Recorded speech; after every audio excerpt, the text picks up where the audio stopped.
person in the world who would hurt a child, and she has no doubt he is innocent. Sherry Preston, ABC News. That's the latest news. Weather's next. So is traffic. I'm Ken Weaver, WTN News.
Over on the East Loop going westbound, we got the right lane blocked by a crash there at Jefferson Street. In Madison, a crash, 65 southbound at Dickerson Pike.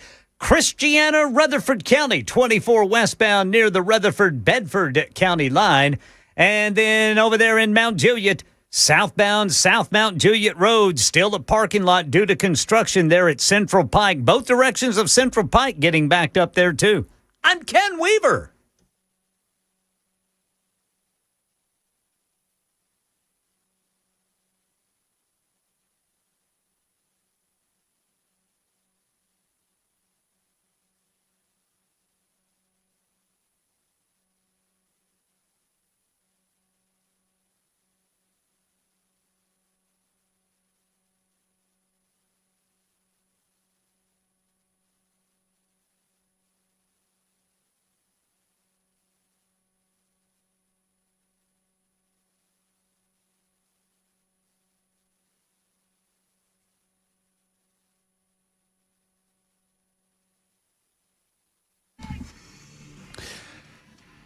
Hello, boys and girls. Welcome into the Matt Murphy Radio Show, underway for another day. Happy to have you with us on this, a Monday, April 6, 2026.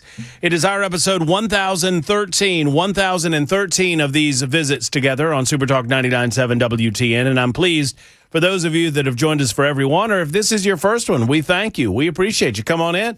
We'll have a good time over the next 4 hours. At least, I certainly hope so. We're going to entertain. We're going to inform, hopefully maybe educate on certain subject matters, and get a heavy dose of your opinions on all that we talk about. 615-737-9986. It is my favorite thing to do to communicate with you on the telephones. We do it every day that we are on this radio show, and I don't know that I would do a radio show without being able to communicate with the folks on the phones. That might be to my benefit. It might be to my detriment. Who knows? Let's find out together. 26 years and counting. 615-737-9986 is the number if you'd like to get involved. You can also utilize that for the super text line for you shy types out there. 615-737-9986. There's also plenty of other platforms. Obviously, you can find us on the X machine at Matt Murphy Show. I'm on X. I'm on a little bit of the Facebook, a little bit of the Instagram, but mostly on the X machine. I lost 30 followers over the weekend. It happens every Sunday. Every Sunday I lose 30 followers, and I don't know why. I am assuming there's a purge of some sort, but every Sunday I lose 30 followers. But whatever, I'm not counting. I'm not worried about it. Y'all can follow me, though, at Matt Murphy Show, and we'd appreciate that. Hope everyone had a good Friday and a good weekend and a wonderful Easter. Happy Easter to all of you. I trust that it was I trust that it was good. I trust that it was safe. I trust that it was fun. I trust that everybody had a good time and enjoyed spending time with family, friends through faith for those of you who are believers. Jackson Williams is behind the glass, making sure that everything that comes out of our speakers sounds as good as humanly possible. We always appreciate young Jackson. Hello, Jay Willie. Hey, buddy. So you give me holy hell. We're going to introduce the man in a moment, so you just wait on it. You give me holy hell for like a week for cutting my chin whiskers off, and then you come in here freshly shorn, and you've got nothing to say for yourself? People are used to me being baby-faced. I'm the young one, not you. And then there's Ken Weaver. I was just trying, ladies and gentlemen, boys and girls, children of all ages, please welcome back the proverbial straw that stirs the drink. The man who is single-handedly attempting to ruin my radio show at least for a week until he gets back from vacation is Ken Weaver! I kind of died there. I took too long. How about you boys? What is up, Weaves? Woo! Weaver's back! We're just playing all the sounds. Yeah, well, Brother Jackson, I wish you wouldn't have shaved those that beard, man. It was time to go. You know what it did, Ken? What? It made me angry one time. Oh, he was just following Papa, Ken. That's all. He's just following Papa. Papa shaved, and so Jay Willie's got to shave. That's what happened there. Here we go. Let's go. Behind the net. Ken Weaver's back. And it's Wierenski. Now Jack Hughes puts it around the car. United States with numbers. This is the way I felt when I saw Weaver in the hall. Back across it comes. Jack Hughes wins it. The golden goal for the United States. Ken Weaver! Woo! Hey, Ken, can you tell we missed you? you boys are crazy. We are kind of crazy. Did you have a good vacation? I did, man. Yeah? I really did. It was a great visit with Mom and Dad. Got to see a couple of buddies that I haven't seen in a while. The only problem is I met them halfway between Oklahoma City and Tulsa at this outfit called the Catfish Roundup. Mm-hmm. The next day, storms rode through and damaged it to the point they don't know when they're going to open back up. Holy moly. So I got like probably some of the last catfish and apple fritters and mashed potatoes and a fried okra. Cold draft beer? No, sir.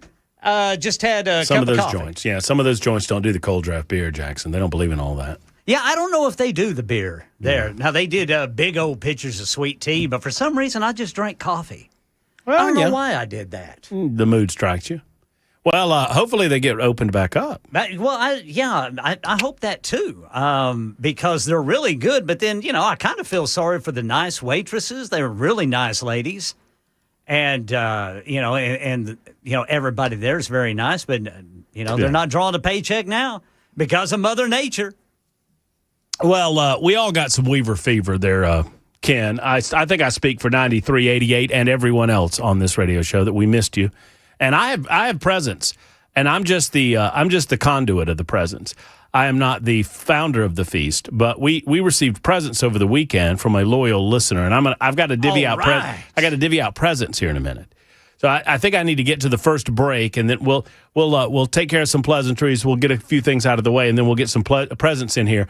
And at some point over the course of the day, we got very important things to talk about, y'all. Yes, We've got Iran and the developments there. We've got the presidential deadline coming. He had an enormous press conference earlier today. Yes, sir. I listened to a lot of that, and it was good. I mean, it was really good. Talking first about the rescue, the colonel, the weapons system operator that heroically braved the elements and avoided capture prior to being rescued by our military personnel, and we'll talk about that a little bit today. Where we move from here, very concerning. Obviously, y'all know me. I support the President of the United States of America.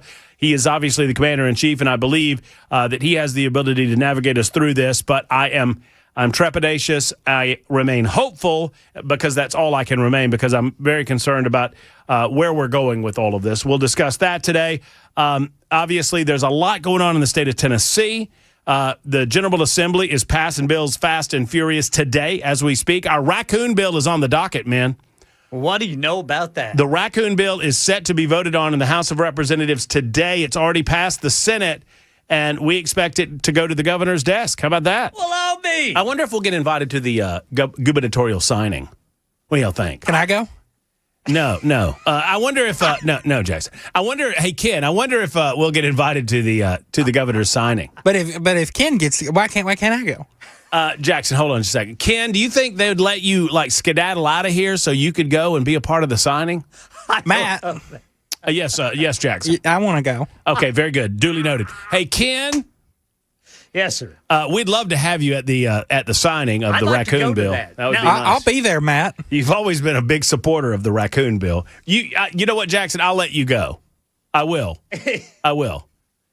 Because we need somebody to drive so that you can pick us up so we don't have to Uber back. That'd be good. Hey, and when you drive, I got something for your truck that you can use when you drive us down there, and I'll tell you about that here in a minute. All right. Yeah, so there's that going on. Then there's the moon stuff going on. That's incredible. You like space, Ken? I do indeed. Mm-hmm. I think there's lots of stuff out there that could help us out down here. I agree. I like space. You like space, Jackson? I love space. Yeah, I said this during the cross. It doesn't concern me so much that there are people that are convinced that we didn't go the first time around. But those that are convinced that we're not going this time around, then why are we doing all of why are we doing all of this? Right. They got to keep us in line, Matt. You're Right. just not. You haven't opened your eyes. You're not awake. You're not awake. You're asleep. Apparently, I'm asleep. Got to open your eyes, man. I think I do. I need to pop them open to the conspiracies that are around us. We'll discuss Armistice 2. I'm sorry. Artemis. Artemis. What did I say? Armistice? Yeah. What am I talking about? Arborists. We're going to be talking about arms. Yeah, we're going to talk a lot of arms as the show progresses today. And then maybe if he's willing, Ken Weaver, don't you think we need an Action Jackson sports update as to sir. what's going on with the Ladies Vols basketball team? Whoa, what's happening? Have you seen this? Oh, it's bad. Oh, Ken, they don't have a player right now. Ken, Ken. Yes, sir. Guess, just forget what Jack just said for a minute. Guess how many returning players they have on the Tennessee Lady Vols team? You're kidding me. Zero. Currently, 0. They all quit? Not one. They've all entered the portal. All of them All of are them. leaving. See, I thought during the season, it seemed like that coach and the players were at odds. Two of the assistant coaches also left. I'm assuming the water boy and towel boy have hung it up. Wow. But young Man. Jackson Williams is available for assistant coaching duties. My understanding, you're 1-0 I your am. basketball In my coaching. basketball career, Kim Caldwell hit me up. You know what? That's kind of sad because you think about Coach Pat Summitt and the legacy she left behind. Wow. It's That's bad. crazy. Lady Vols guard and former 5-star recruit Jada Civil has entered the transfer portal as of 4 hours ago, leaving Coach Kim Caldwell with currently 0 players on her roster. Civil, one of the players in the 2025 recruiting class, will enter the portal after one season. Civil, a McDonald's All-American, yada, yada. The Lady Vols have lost 13 players since the end of the 2025-2026 season due to eligibility or players entering the transfer portal. Wow. The only player still tied to the Ladies Vols is high school signee Gabby Minus. Man. So one wonders what in the hell's going on over there. She better be a heck of a player. Yeah, I mean, well, she's got her pick of she can, you want to play center? You want to play shooting guard? You want to play, forward? You got it. That's amazing. Play all of them. Well, I That's remember good. the coach, she called her players out after one game. I want to say it was the Georgia game. They were playing Georgia, and they got beat. And, I mean, she was calling her players out. They lost like 12 or 13 straight to end the season. Yeah. It wasn't good. Well, it's not good over there. That's a little sports on the News Talk station on Super Talk 99.7 WTN. But we got to, at some point today, we have to address The treason committed this morning? what happened this morning on Nashville's Morning News Uh-oh. with Dan Mandis and crew. There will be a trial. What in the world is going on? The king has declared it. I really do think that we should find a neutral. I think this is a good idea that you've happened upon, Jackson. You can't do it, obviously. I'm the king. Of course, I'm judge, jury, and executioner. We need to find a neutral judge, someone that is willing to sit in judgment of Dan Mandis. And you know what we need? We need the original Perry Mason theme when we talk about this, because it, or at least the Law and Order. Dun dun. Ken, I was not available. There's a running joke that if you say, and that's the new version. I want the original. I get where you're going there, and I understand that. And I appreciate what I have at my disposal. Yeah, no, I appreciate this there, but the trial of Dan Mandis needs to take place, Ken. I vote Ken Weaver for the jury. Fry him, Ken. Fry him. Hit him like a woodpecker. I'm going to have to recuse myself. Gonna have to recuse. I love Brother Dan Mandis. What happened? So Ken, I don't know if you. The one morning I don't listen. Well, and there's a running gag that if they say my name 3 times, I call, and oftentimes I do. But I was out of pocket today, and today would have been a good day to call. Apparently, Mandis unveiled a brand new segment on Nashville's Morning News this morning. Oh, okay. And would you like for me to tell? I think I have this right. Would you want to know what it's called? I absolutely do. I've got it. Do you? Yes. Can we just hear it from the? Do you have? I don't have him saying it. But go ahead and tell Ken Jackson what the brand new, and this is creativity like you don't hear very often on the radio anymore. This is the brand new morning segment on Nashville's Morning News. It's called what, Jackson? Mandis's Morning Morons. Mandis's Morning Morons. It's great value Ninkum Poops. So, and it's my understanding the bit is that apparently this is what they're doing now. I don't really understand the nature of this bit. I mean, I think it's kind of over our head. It's the joke cola of morning news radio segments. So what they're doing is they're each bringing a story, Yeah. To the table, and then the audience votes on which story they like the best. Well, that's like ours. That's Ninkum Poops. Brother Dan Mandis. What is it called again, Jackson? Mandis's Morning Morons. Or Mandis is a moron in the mornings.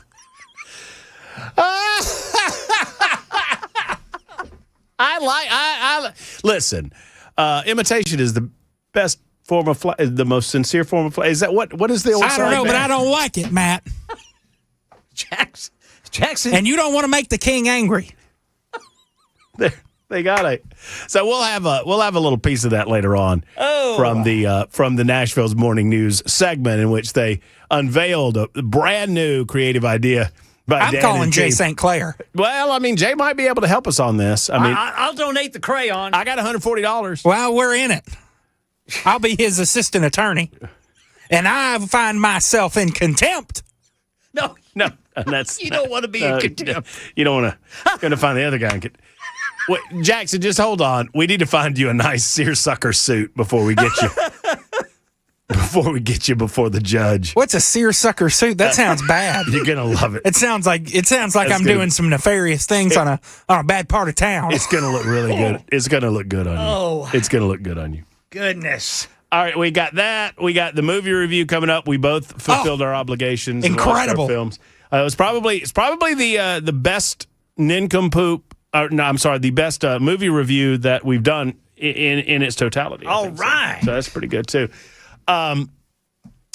Imitation is the highest form of flattery. There you go, Brother Murphy. That's right. That's how you do it. When they go. Oh, and they're trying to call it Triple M, which is what we call the Murphy Movie Mayhem. There is all sorts of libel and slander and all those other legal buzzwords. They're calling it the Triple M? Yeah. I mean, that was my nickname for years because they call me Mad Matt Murphy. Well, it's not just slander, it's low morality. Say that, Jackson. Objection. Sustain. And other courtroom terms. Did you get that? Read that back to me. Oh. What's your court reporter's named? Susie? I was going Sheila. Well, that's good. Carmelita. Yeah, Carmelita. Read that back, Carmelita. Okay, here we go. Read that back, caramel latte. I need to find this man guilty. It's good to have you back, Ken. Bet you're not missing that fishing hole at all right now. No, sir. It's 24 after the hour. All right, a U.S. Airman found. What great news. We're going to talk about it next. We'll deal with the Mandis problem. I said it correctly. The Mandis problem coming up in just a little bit. Plus, we might have a little Ninkum Poop or two of our own. By the way, Ken. Yes, sir. You were gone last week, so Jackson decided to declare it an exhibition week. He knows I did that in front of him. Oh, did you? I forget. Yeah, my mom and dad, they are appointment setting Ninkum Poops watchers. Y'all, we gotta tighten up our Nincompoop game because we got some impersonators, some wannabes nipping at our heels now. They're going to take all of our stories. They're gonna try to take all the stories. They're gonna try to nip around the edges. They're gonna try to. Oh, we can't have any of that. Now, you and Dan do a podcast weekly. We do. Did he inform you of this? He did not. You know what? I'm going to boycott the podcast this week as a result. You know, Mainly because I'm not going to be here Thursday or Friday anyway. I don't often agree with Alabama fans, but I think one certain Alabama fan had something to say that I think applies to Mandis on this very day. And what is that? They low down. They dirty. They snitches. They some snitches. Jackson's not having it, y'all. No, sir, he's not. You know, Dan, man, if I didn't know any better, you know what we ought to get Jay to write up? One of those... ceased and desist. Yeah, it's not just a cease letter. It's a cease and desist. It's a cease and desist. Oh, and my goodness. Is there cysts involved? We'll need a That doctor sounds for that. nasty.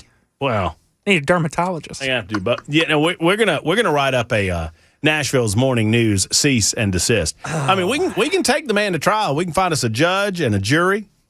The audience can be the jury. We can find 12 good audience members to sit in judgment of Mandis. Fry him. Brother Dan Mandis. What's he doing?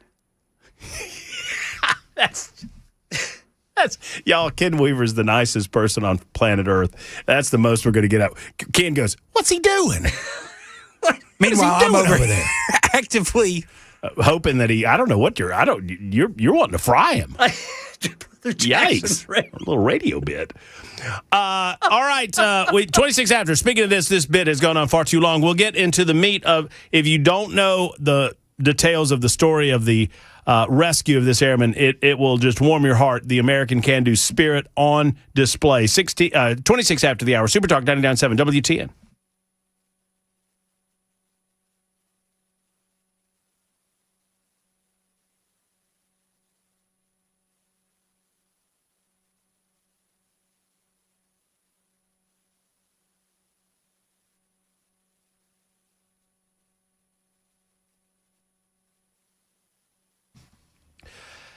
You know, the last thing you need is water that you don't know what is actually in the water in your home or your place of business for that matter. That's what Better Water is for, right? They come in, and I love this about the team at Better Water LLC.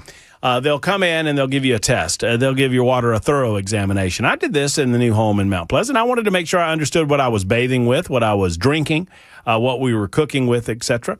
And so Robert from Better Water LLC came by the house and he said, "Murphy, you're looking good here. I would recommend an under-the-sink application to get your branch water in your bar area nice and, and clean and free of any impurity that might affect the taste. But as far as iron and chlorine and bacteria and sulfur and E. coli, you're good. You're all good," which is nice. It's nice that they tell you that. Now, that is rare, sadly, in the state of Tennessee.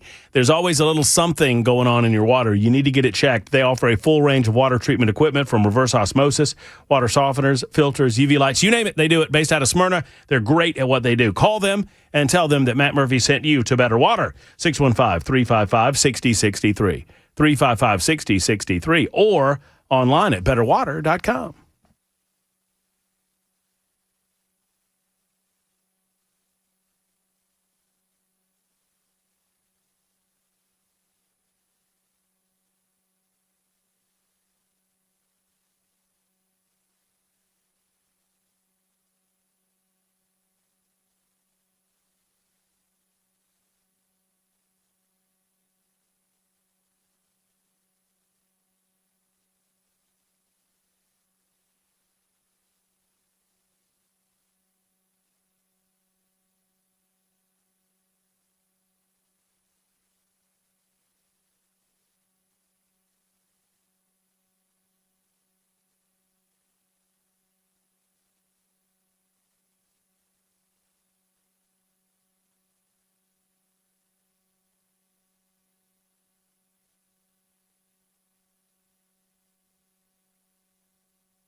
I'm Ken Weaver with your top stories. Got the full forecast, another traffic update in 5 minutes. Operation Epic Fury.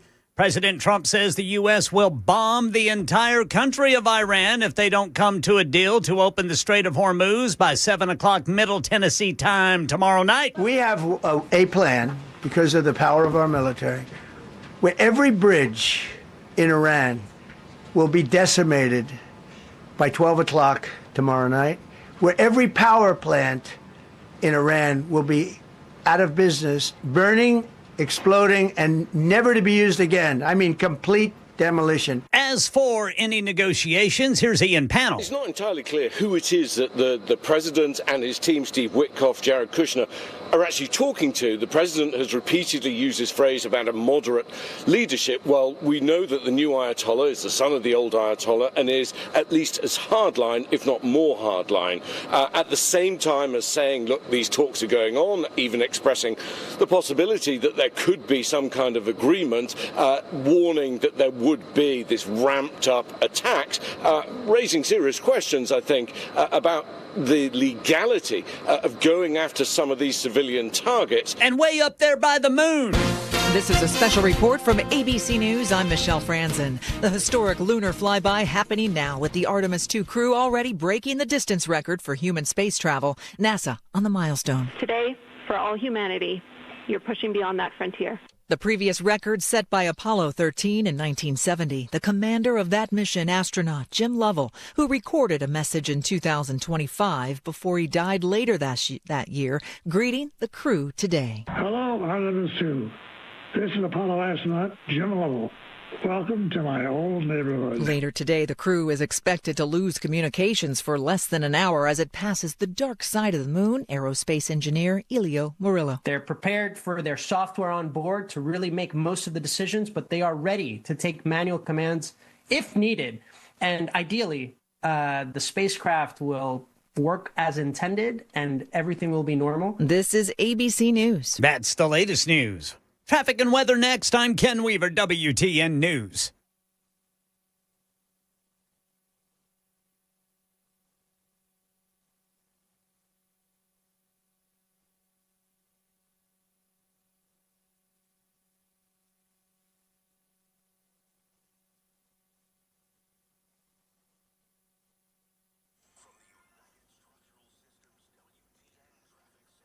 All right, got a crash in the Gulch. It is 40 eastbound over here at Demumbrian. Rural Hill, a crash. Bell Road at Hickory Hollow Lane.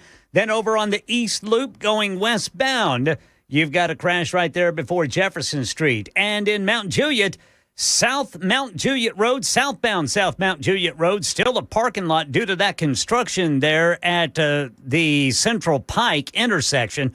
And both directions of Central Pike are now getting gummed up because of that construction. I'm Ken Weaver.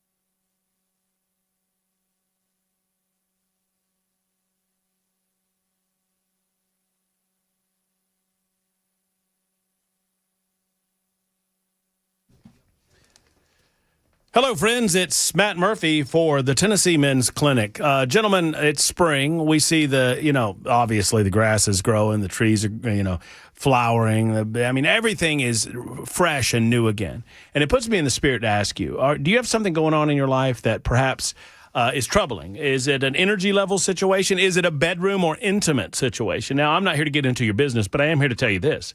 The people at the Tennessee Men's Clinic can help. They've been doing this for a long time. Since 2014, they've been in Middle Tennessee. They now have 4 separate locations to speak about, in Clarksville, in Cool Springs, the OG in Nashville, and new in Murfreesboro. Friends, it is time to get with the plan and get back in the ball game. And you can do this with a visit to the urologist at the Tennessee Men's Clinic. They'll go over you for less than $100. They'll give you a full examination. They'll get a little blood work. They'll figure out what's going on with your testosterone levels and other matters. And then they'll get to work developing a plan specific to your needs. Call them today for an appointment, 615-208-9090, 208-9090, or go online at TennesseeMen'sClinic.com, TennesseeMen'sClinic.com.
Super Talk 99.7 WTN. If you're watching on the Super Talk TV, hold on.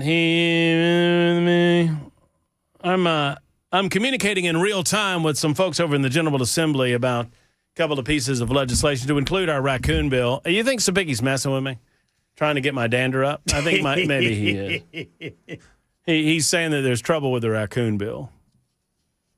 Well, I mean, that's fine. You big government conservatives over there in the General Assembly, if y'all have trouble with this Raccoon bill and letting people make decisions for themselves regarding how they want to live their lives in the state of Tennessee, that's cool. No better than Dan Mandis.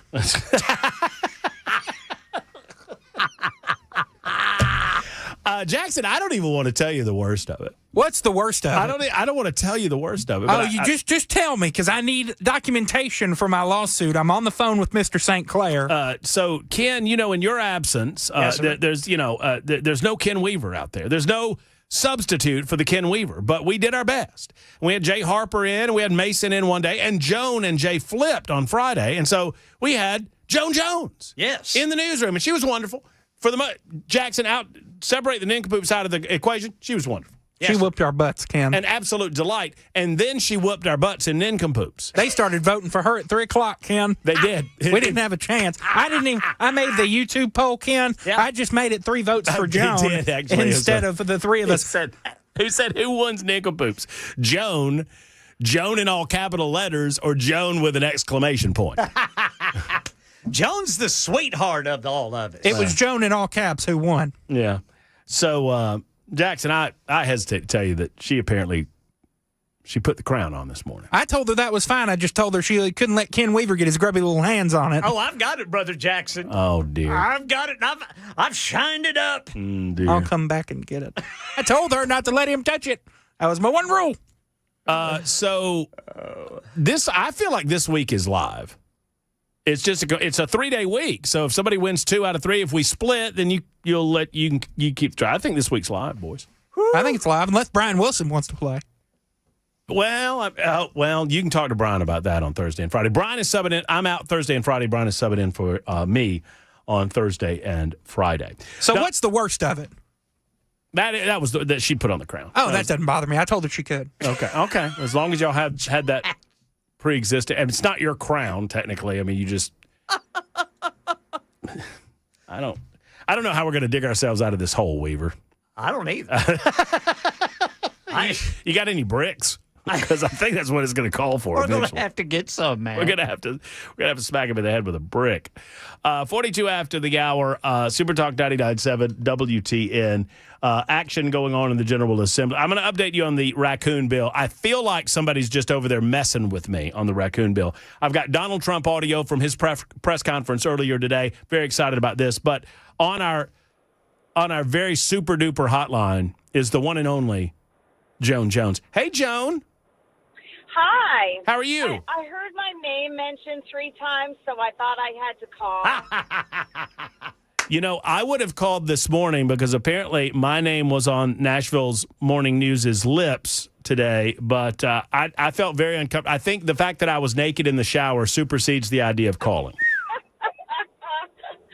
Well, you could tell us about it and make it theater of the mind without, getting really explicit. Yeah.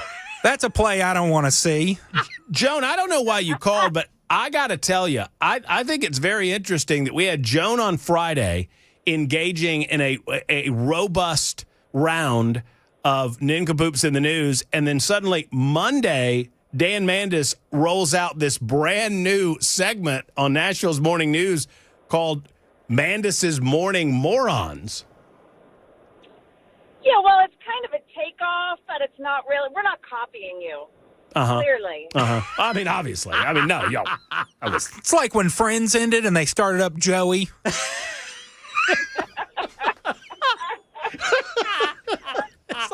It's like when they ended All in the Family because nobody else wanted to do it, and then they put it in Bunker's place. I take exception to that. We're doing it in our own special way. What are you guys doing? Because I missed it, and I can't wait for tomorrow morning. So tell everyone who might have missed it this morning what the Mandis's Morning Morons is all about, Joan.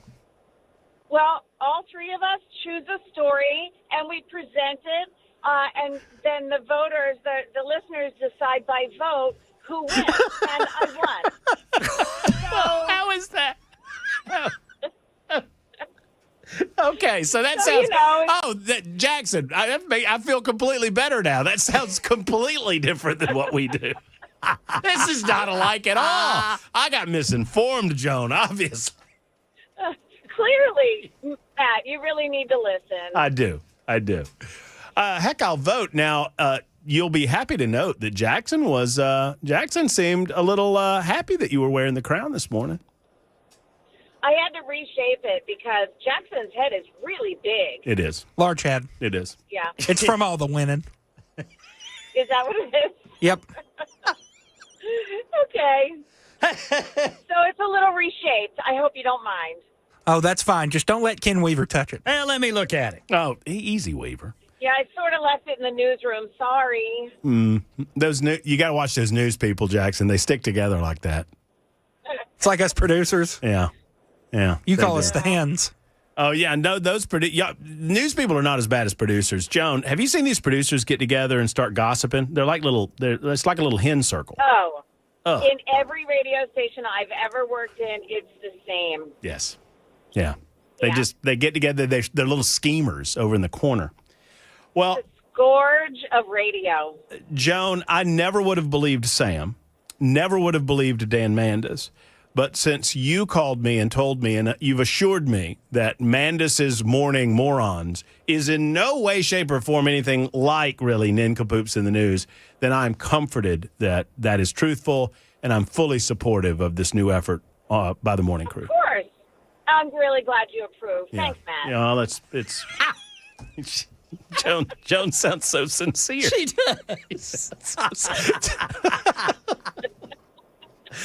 Well, thank you. Is that it? Is that everything? Is that what we need to know? I think that's it, yeah. Okay. For today. All right. Well, thank you for calling us and letting us know. And thank you for messing with his crown. Now that I've been on the show, now that I've been on the show once, I feel like it's a second home for me. So. Well, just to know this, Joan, you are always welcome on the afternoon drive show on Super Talk 99.7 WTN. Yes. I don't know about the mornings. I don't know what Mandis is doing over there, but you are always welcome here. Aw, thanks, guys. You're welcome. Bye, Joan. All right, have a good afternoon. All right, you do Bye. too. So Joan says it's a completely different thing. Still seems like when they sent scrubs to med school. I mean, it's we pick 3 stories with weirdos and ne'er-do-wells and generally dumb people that are doing dumb things. Right. And we pick 3 of those stories each, and we relate those stories to the audience, and the audience has an opportunity to vote on which one they like best. See, that's our thing. That's Ninkum Poops in the News. As Joan has described it, what they do is they pick 3 separate stories where there are ne'er-do-wells or, less than intelligent people or, dumbos committing criminal acts or doing, generally speaking, foolish things, and they present those 3 stories to the morning audience, and then the morning audience votes on which one they like best. So you see how that's completely different? It's like Dr. Pepper and Dr. Thunder. And Dr. Schnee. Remember that? Dr. Walmart. Dr. Dollar General. I was trying to remember what the Czech version of Dr. Pepper was. I can't remember. But we would buy that Czech stuff. I used to hate it. Awful. All right. So like Czechoslovakia? Or no, that wasn't a country when you were a kid, wasn't? What? Why am I now catching strays? Why am I? Everybody's catching strays. I'm like Memphis and you're LeBron James. Did you see that? Did you see that, Ken? No. We have the audio. Oh, my Lord. We need to play this for Ken. Memphis just caught random straight. Tell me if you can get the audio. We can do this real quick. Ken, you missed some great, delicious news. Man. So LeBron James, obviously arguably the greatest basketball player of all time. He's 41 years old now, and a reporter asked him about, having to travel on the road when you're 41 years of age. Yeah. And that, it's got to be different than when you're 21 or 25. I mean, it's just things have changed. And that's what the reporter asked him, Ken. It's like, man, it must be different on the road. Listen to the way LeBron James answered the question. Staying at the Hyatt at 41 years old. You think I'm going to do that? Being in Memphis on a random ass Thursday. I'm not like the first guy even talk about it in the NBA. Like we all like, you guys have to move. Just go over to Nashville. You got Vanderbilt over there. You got the NASCAR. You got a stadium. Don't they got a hockey team too? Yeah, Predators. Yeah. Like they got everything. Yeah, they know. Wow. In 2003, if they'd have won the lottery, give me that. And I might have pulled a Eli Manning and not showed up for the game. Okay. Once again, the question was, hey, man, how's traveling different now that you're 41? And he's like, if Memphis had drafted me, I would have refused to play for them. Wow. And they need to move the bleepity-bleeping team to Nashville because they've got Vanderbilt and a professional hockey team. And NASCAR. For now. Well, I got to look up and see next time the Lakers are over in Memphis. That's going to be interesting. It's going to be next season because, number one, the Grizzlies are terrible and last in the league in attendance, and the Lakers are in the postseason. Okay. 4460 brings up a good point. This feels very much what's going on between our fine afternoon crew and the good people of Nashville's Morning News. It really does feel like a McDowell's situation. I mean, we have the Golden Arches. That's right. They have the Golden Arcs. We have the Big Mac. They have the Big Mick. It's completely different. That's right. It's completely different. It's like Disney and Dasney. Have you seen Coming to America? I'm just going to file it away. I'm not going to ask you to watch it this weekend. Oh, boy. You have not seen that, Brother Jackson? Jackson. Oh. It's got to be on the list somewhere. Oh, yeah. We have a long list. Coming to America is... man. The guy in Coming to America owns McDowell's restaurant, and it's like exactly like McDonald's. It's like, no, this isn't anything like McDonald's. They have the Golden Arches. We have the Golden Arcs. Next week, I'll be on fries. So I got that. Louis Anders. He's so good. He's going to be in management before you know it. Oh, man. All but right. that is what it's like. Yeah, well, it's an homage. Good for them. Good for them. I hope it works out for them on Nashville's Morning News. I really do. You know what? I feel like if Mandis tries a little bit harder, he's got a future in this industry. They will be hearing from my attorneys. Jackson still wants to sue them, and we're going to take that under advisement. If we can find I a want judge, criminal charges. we can find a judge and a jury. I mean, the trial of Dan Mandis. This is grand larceny. I mean, we could do, you know what we could do? I mean, if Chad or Chris are into it, I mean, we could come in and have the trial on, we probably need to do it on Chris's show because Dan's asleep by the time Chad comes on the radio. So I'll just sing the Judge Judy thing song. Ba-da-da-da-da. Ba-da-da-da-da. No bad ideas in a brainstorming session. Yeah, I like that. That's good, Jackson. We'll just write that down. No.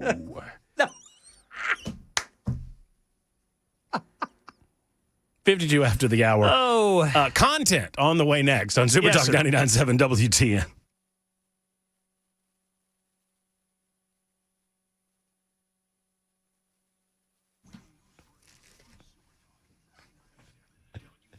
Somebody just said sexual, just 2 words, sexual chocolate. If you've never seen Coming to America. Yes, sir. Oh, that boy's good. He's good, kid. He's good. Y'all remember him as Joe the policeman from the What's Going Down episode of That's My Mom. That boy's good. He's good. He's good. Oh, my Lord. What am I doing? Oh, I know what I'm doing. I'm talking about King & Associates Insurance. King & Associates Insurance, whether they like it or not, they're a big part of this radio show, and we appreciate every single thing that they do for this community. And it's the bottom line that you don't need to pay too much for your insurance, whether it's homeowners or automobile insurance. And if you feel like you are, then you need to call King & Associates. Here's the nice thing. You talk to Emery or the rest of the crew, they're not selling you on anything. They just want to examine your insurance to see if you're paying more than you should be. They'll figure out exactly what your coverage is. They'll apply that to their many different programs that they have available at their fingertips. They search dozens of top-rated carriers, and they find the best home and auto coverage at the best possible rates for you. And no two families are the same, so your insurance shouldn't be the same either. King & Associates Insurance did this for me. They saved me hundreds of dollars on my auto insurance, and I thought I had great rate on my auto insurance, and I did not. 615-321-8121. 615-321-8121. King & Associates Insurance. Go to Kinginsurance.com. Kinginsurance.com. King & Associates Insurance, where smart money shops.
President Trump reiterates what the U.S. is going to do if Iran doesn't open up the Strait of Hormuz by a certain time.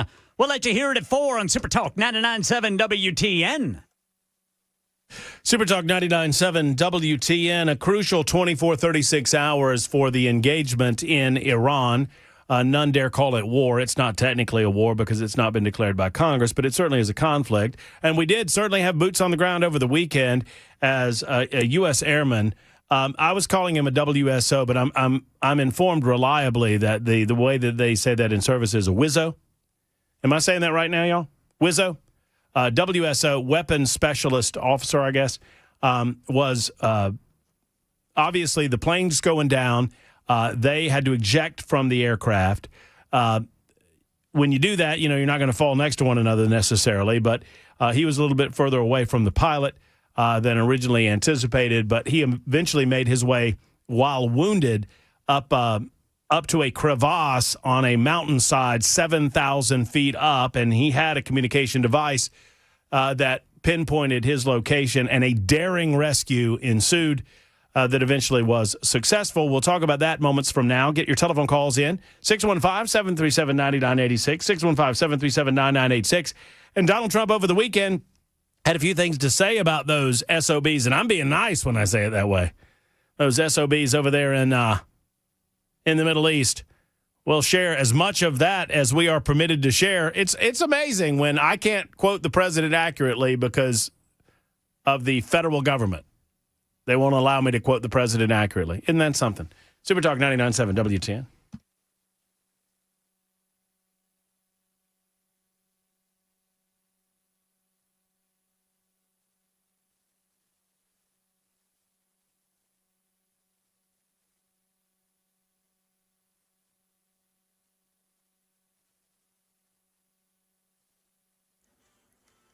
Four o'clock on the dot. I'm Ken Weaver with your top stories. Got the full forecast and traffic coming up in 5 minutes. Operation Epic Fury. The entire country could be taken out in one night, and that night might be tomorrow night. Yeah, President Trump says the U.S. will bomb the entire country of Iran if they don't come to a deal to open the Strait of Hormuz by 7 o'clock Middle Tennessee time tomorrow night. We have a plan, because of the power of our military, where every bridge in Iran will be decimated by 12 o'clock tomorrow night, where every power plant in Iran will be out of business, burning, exploding, and never to be used again. I mean, complete demolition. President Trump at a press conference earlier today, and way up there by the moon. This is a special report from ABC News. I'm Michelle Franzen. The crew of Artemis 2 making its flyby of the moon. NASA says the crew of Artemis has surpassed the Apollo 13 record as the farthest astronauts have ever left and traveled from Earth. Traveling beyond the Earth, beyond Apollo's 248,000 and 6,500 miles in the 70s. NASA Mission Control marking the historic milestone. Thank you, Integrity, and congratulations to you and the rest of the Artemis 2 team. NASA confirming the new distance record set once the astronauts return to Earth. Aerospace engineer Elio Murillo says the test run will set the stage for future moon missions. This is really a big step for the next time we attempt a lunar landing, because there's going to be docking involved with other spacecraft. So this is a very important feat, and we're really excited for all the data that's going to come from this mission. Orion and crew set to reach their furthest distance in the mission in less than 4 hours. This is ABC News. Here in Middle Tennessee, a man is accused of groping a 14-year-old girl while on a flight to Nashville. Here's Channel 4's Diana Rocco. That 14-year-old victim says she was asleep on her flight when she woke up to a man touching her leg inappropriately. That's when she screamed and he was arrested. 25-year-old Brandon Starr is the man we're talking about. He was arrested Saturday night as the flight arrived at BNA and it pulled into gate C-24. Starr was taken to jail for the weekend and was arraigned this morning. The girl told police she was asleep when she felt him touching her leg. At first, she was frightened and didn't know how to react, but when it continued, that's when she started screaming. Happy Easter! The gas is free. Here's ABC's Wayne Cabot. Cars stretched for blocks this Easter weekend in at least 2 cities where churches gave away gasoline to ease the strain of rising gas prices. The driver in Minneapolis-St. Paul who filled up his tank with $30 of free gas called it a blessing. 2 South Florida churches did the same thing to support the community during these tough financial times. Wayne Cabot, ABC News. Well, a church in Knoxville did the same thing. Overcoming Believers Church. Hundreds of drivers received about $20 in gas during that Easter weekend giveaway. Meanwhile, here in Middle Tennessee, Gas Buddy putting the average price per gallon at $3.84. That's 85 cents higher since last month. And that's the latest news. Traffic and weather next. I'm Ken Weaver, WTN News.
The Gulch got a crash blocking the Gore 40 eastbound at Demumbrian. Then an injury wreck Long Hollow Pike at North Creek Boulevard.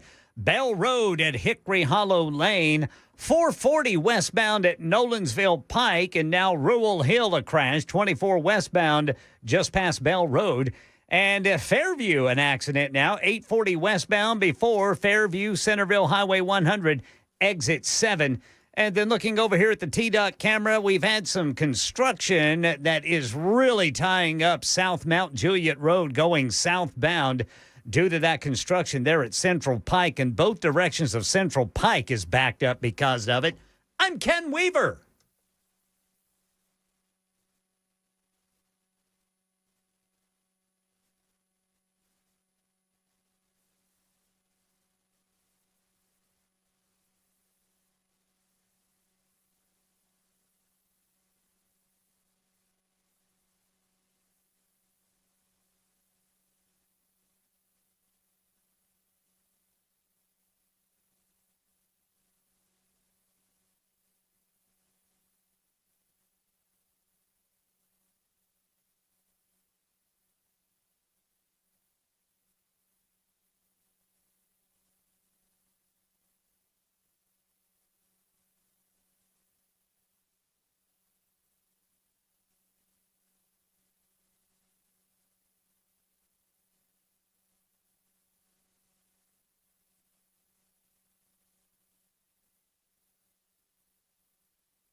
All right, guys, here we go. Hour number 2 of the Matt Murphy Radio Show is underway. 8 minutes past 4. Thank you for being with us on this Monday, April 6th. Hope you had a wonderful and happy Easter. Hope you were able to spend time with family and friends. We got Ken Weaver back. We talked about that in the first hour, and it was a lively first hour. Jackson, the super text line and the YouTube chat has noticed that you're a little more spry in your first hour this week. If I were any less confident in my own personality and in my own self, I would think that you don't really like me. You just like Ken, which is why you were so glum last week. Sustained. Sustained. What does that even? I don't think I made an objection. I'm in contempt. Bailiff, take him away. Prepping for this trial. See, good for you, Jackson. I got to take on their lawyer. I've heard they've got a new one, J.E. Claire. So they're gonna have a legal segment on the morning show now with their new lawyer. Yeah, their legal correspondent J.E. Claire, and they will do the Night Court reboot theme song instead of our Perry Mason. Oh, there you go. It's my understanding that Dan and Sam are about to give one another films to watch. It's called Mandis. Fabulous Film Freaky Friday. Gotta have alliteration in there. Anyway. I plead the fifth. Sustained. Over. I could sit here for 4 hours and listen to Jackson just say random court yes. Yes. I loved it last week, man. We were watching, because like I said, man, my parents, they are appointment setter watchers of Ninkum Poops. Love it. And Jackson said gravitas. Gravitas. And I mean, we just fell about the living room. If I want to add some gravitas to the courtroom, I say overruled. We'll figure out how we're going on that front coming up a little bit later on. But folks have noticed that Jackson seems in a better humor this week, Ken, and it's all you. Jackson missed his buddy Ken Weaver. Wednesday, he came in and said, I don't know about it. I'm not making this up, Ken. He came in to me after the show on Wednesday and was like, I just don't know about doing this show without Ken. It's like, what do you mean? He said, it was just not the same. It's not the same. It's not the same. Can't be duplicated. Can't be replicated. Weaver cannot be duplicated. No matter how hard Mandis tries. Ken, I was so upset that you were gone, I cut off my hair. Next, they're going to replace Joan with Ben Beaver. It's my understanding they're going to start calling Sam Samson. Samson Pilliams. And they're going to name him Garlic Butter.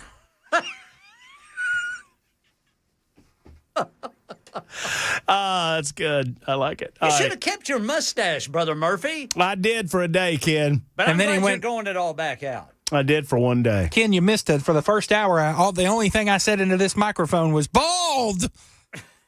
Because he was so bald. I cut off the chin whiskers, Ken, and kept the mustache, and I just wanted to show everyone that without the chin whiskers, you really, really notice that I can't actually grow a mustache. And after a day, I think that was enough of that. And so it's coming back slowly but surely. Not fast enough. As hair does. Hush your mouth there, little Mr. Clean Shaven.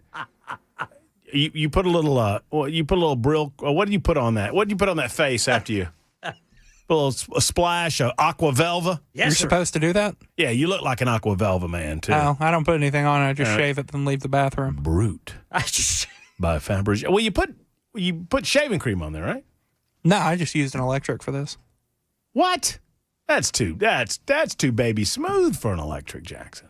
It's what it did. Okay. Well, I mean, I believe you. Baby powder, isn't it? Yeah, that's right, Trevor. There's a lot of baby powder on that fanny. All right, 12 after the hour. So Donald Trump made a few announcements earlier today, big-time press conference earlier today. I want to play some of this for you. A little audio video there for young Jackson Williams as Donald Trump stood before the microphone and said, listen, this thing's going to get bad if it doesn't get better, and they better listen up because we're not even kidding about what's going to come over the next several days. We have a plan, because of the power of our military, where every bridge in Iran will be decimated by 12 o'clock tomorrow night, where every power plant in Iran will be out of business, burning, exploding, and never to be used again. I mean, complete demolition by 12 o'clock. and it'll happen over a period of 4 hours if we wanted to. We don't want that to happen. We may even get involved with helping them rebuild their nation. And you know what? If that's the case, the last thing we want to do is start with power plants, which are among the most expensive things, and bridges.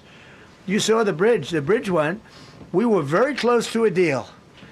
And then I got a call from Mr. Witkoff, Mr. Kushner, and JD saying, I think they're breaking the deal. I said, tell them that's okay, don't worry about it. But tell them to look out their window and watch. And within 45 minutes, I gave the order to knock out the biggest bridge. I gave the order, knock out the biggest bridge in, I believe, the Middle East, but the biggest bridge in Iran. And within 10 minutes after I gave that order, that bridge was over. So do I want to do that? No. Do I want to destroy their infrastructure? No. It will take them 100 years to rebuild. Right now, if we left today, it would take them 20 years to rebuild their country, and it would never be as good as it was. And the only way they're going to be able to rebuild their country is to utilize the genius of the United States of America. There's President Donald Trump speaking earlier today about what we are willing to do, what we are willing to commit to. He used a term that I want to focus in on, and that was, we're probably, he at one point said we're probably going to help them rebuild. He said, it's going to take them 100 years. We're probably going to help them rebuild. We don't want to do any of this because it's going to take them a long time to rebuild this. So we're literally talking about nation building now, which I don't necessarily think has gone so well for us in the past, but maybe it will go better now. I'm curious where all of you are on all of this. Now, obviously, first and foremost, we celebrate the fact that we have an airman returning home safe and sound. And I understand that he has some wounds, but relatively speaking, safe and sound. And the mission seemed to be a rousing success, and it was, tactically very, very difficult. For more than a day, the Wizzo, whose F-15E Strike Eagle was shot down inside of Iran, avoided capture by encroaching Iranian forces. At one point, he scaled the terrain to a ridgeline 7,000 feet above sea level, equipped with a pistol, a communication device, and a tracking beacon, and that was about it.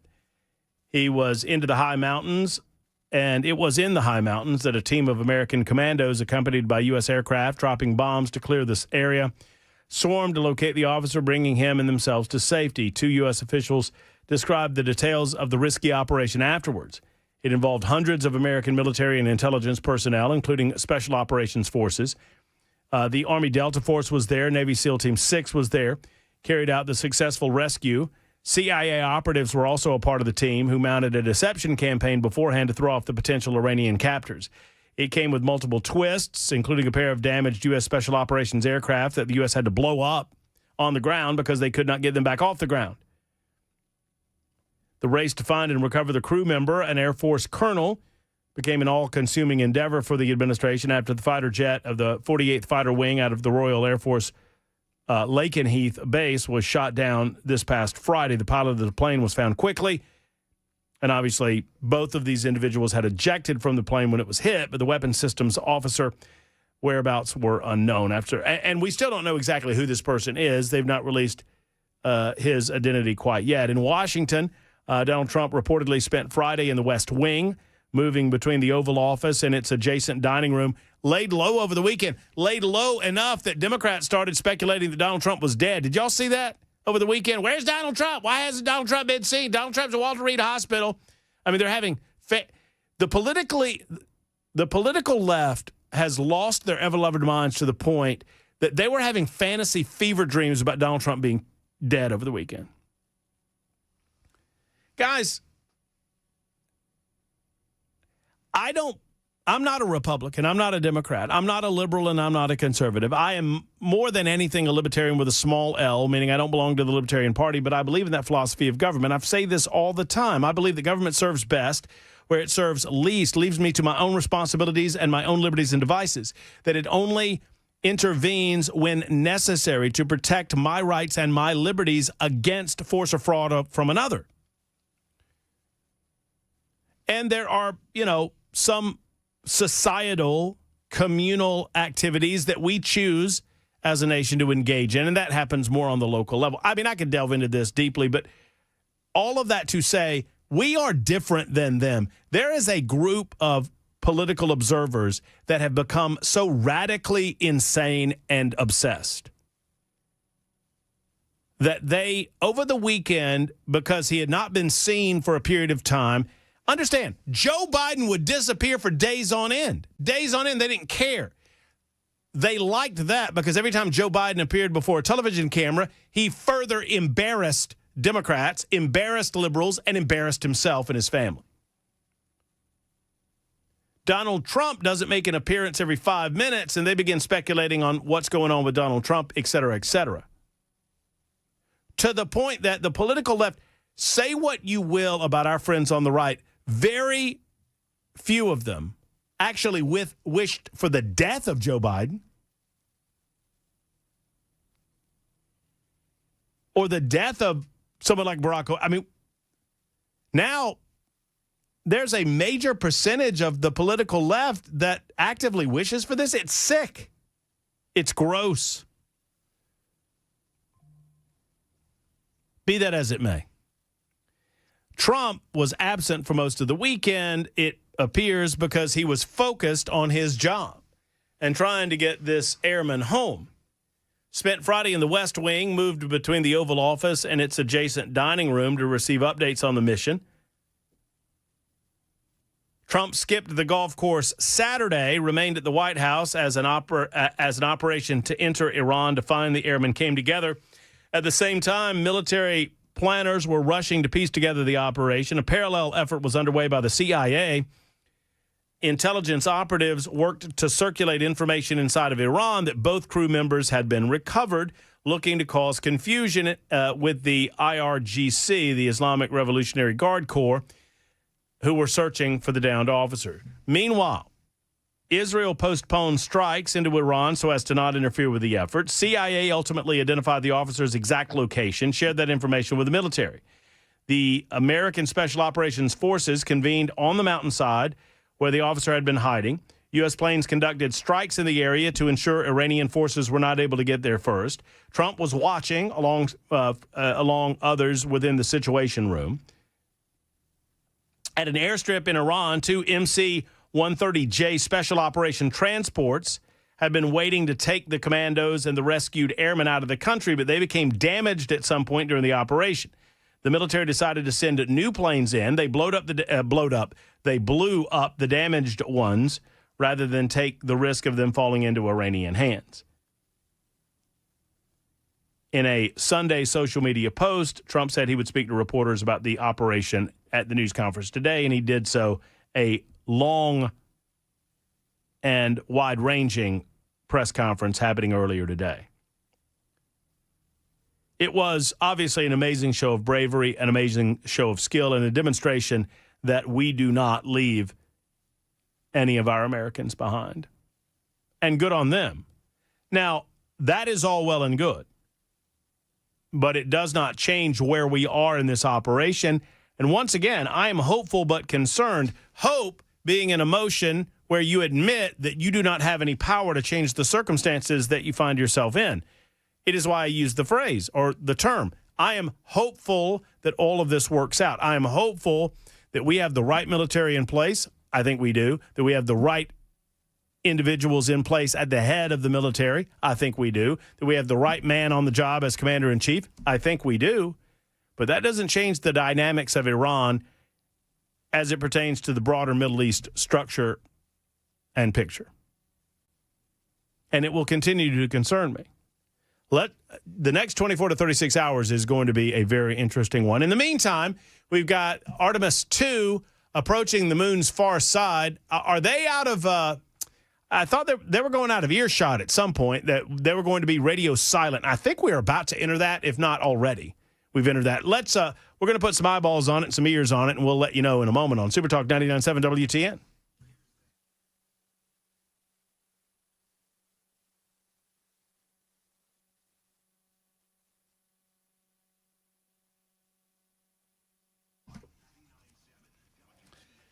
GracePoint Healthcare's modern medicine delivered the old-fashioned way, affordable, convenient, and comprehensive medicine located right in the middle of Franklin.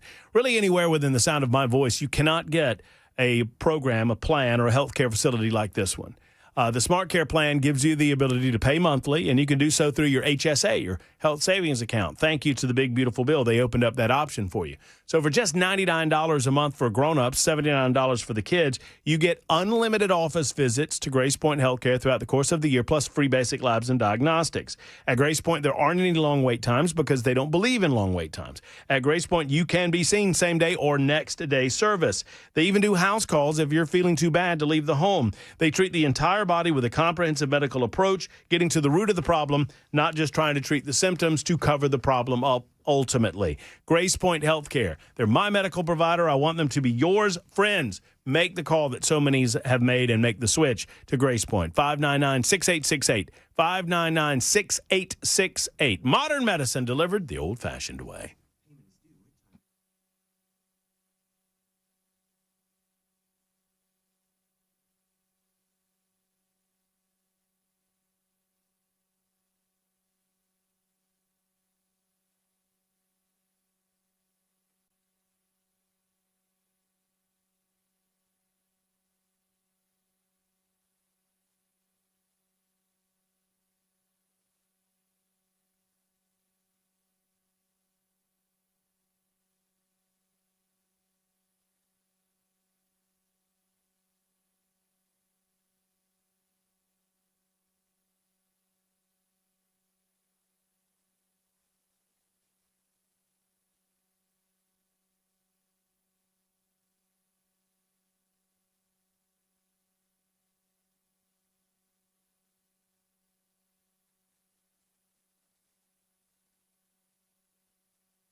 President Trump reiterating his threat to Iran if they don't agree to free up the Strait of Hormuz by tomorrow night. He also talked about the U.S.-led rescue mission that recovered the two pilots of a fighter jet shot down over Iran.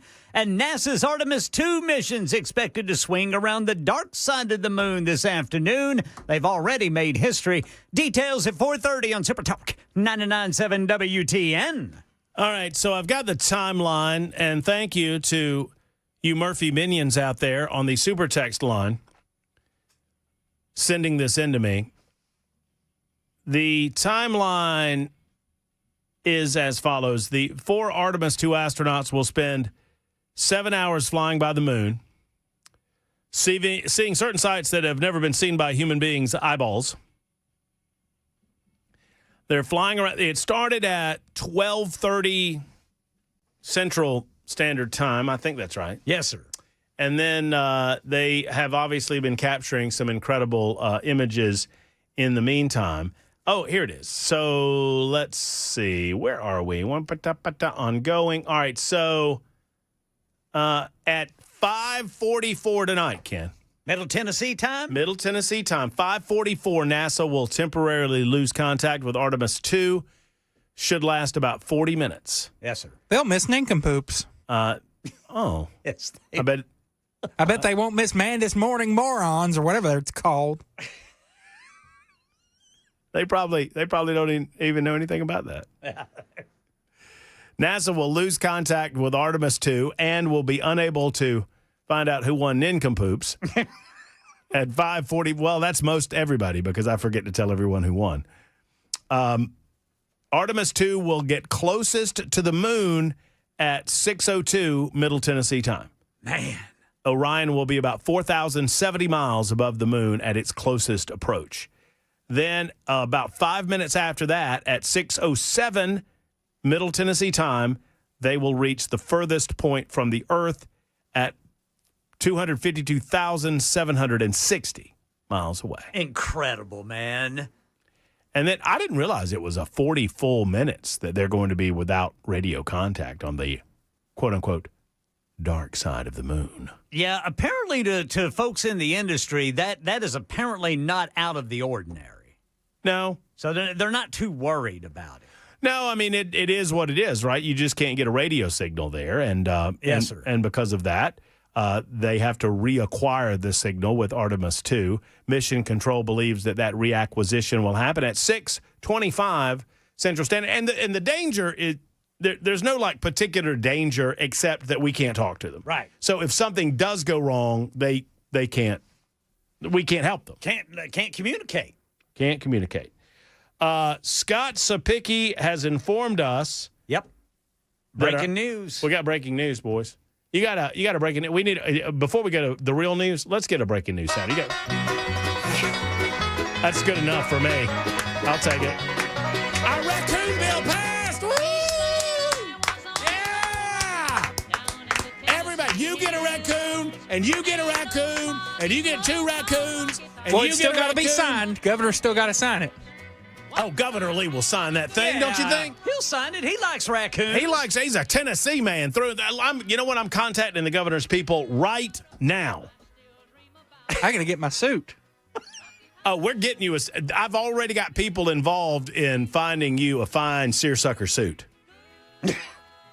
And there are people that are willing to contribute to the seersucker suit because they want to see you in a seersucker suit. And I don't know what that means. Seersucker is just a type of material. You see those blue and white striped suits? Oh. No, you'll look. No, this is Southern through and through. You'll look great in a seersucker. And we'll get you an orange tie. All Southern. Oh, Ken, would he not look great in a seersucker suit? Absolutely, he would. 100%. With a big old hat. One big old straw hat. Yes, sir. Like a bit, you know what I'm saying? Oh, yes. No, a hat like Governor Pappy O'Daniel. I was about to say, it'd be kind of like Pappy's son and yes, sir. The Pappy O'Daniel Flower Hour. Hey, Daddy, how about we get ourselves one of them little fellers? Why don't we get us some of that reform, you idiot? We're the incumbency. He says, we're the incumbency. Oh. Ain't you going to press the flesh, Pappy? Press your flesh. We mass communicate. We're mass communicating. Thank God your mammy died giving birth. She'd have seen you. She'd have died of shame. Yeah, we need to get him a suit.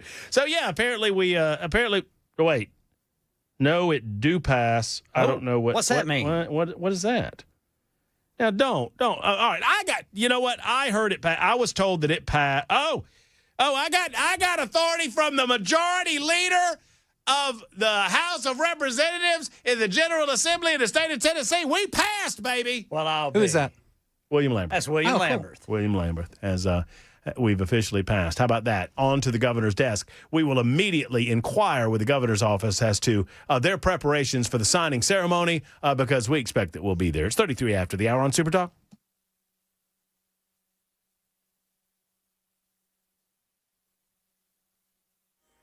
I'm Ken Weaver with your top stories. Got the full forecast and traffic in 5 minutes. Operation Epic Fury update. President Trump reiterating his threat to Iran if they don't agree to free up the Strait of Hormuz by 7 o'clock Middle Tennessee time tomorrow night. Every single thing has been thought out by all of us. But I can't reveal the plan to the media. Well, Trump does say every bridge in Iran will be, quote, decimated by midnight tomorrow night, and every power plant in Iran will be burning. And the president talked about the U.S.-led rescue mission that recovered the 2 pilots of a fighter jet shot down by Iran.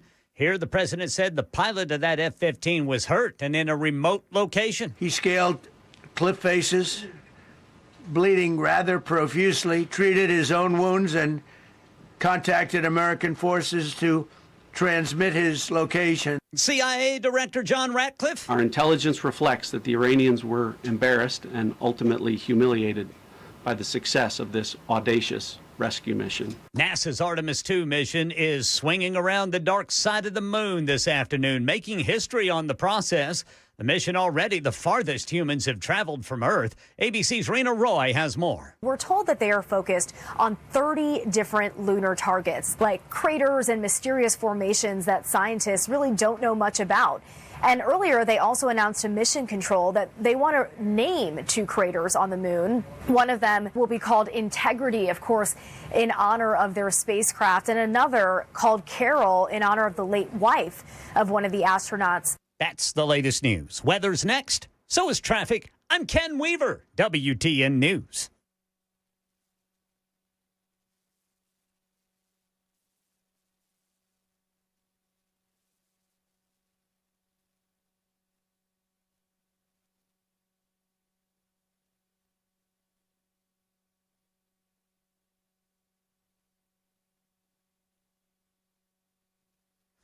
All right, Madison, we've got a crash, Gallatin Pike South, just north of East Palestine Avenue. Belmont area, stalled vehicle on the right shoulder, 65 southbound at Wedgwood.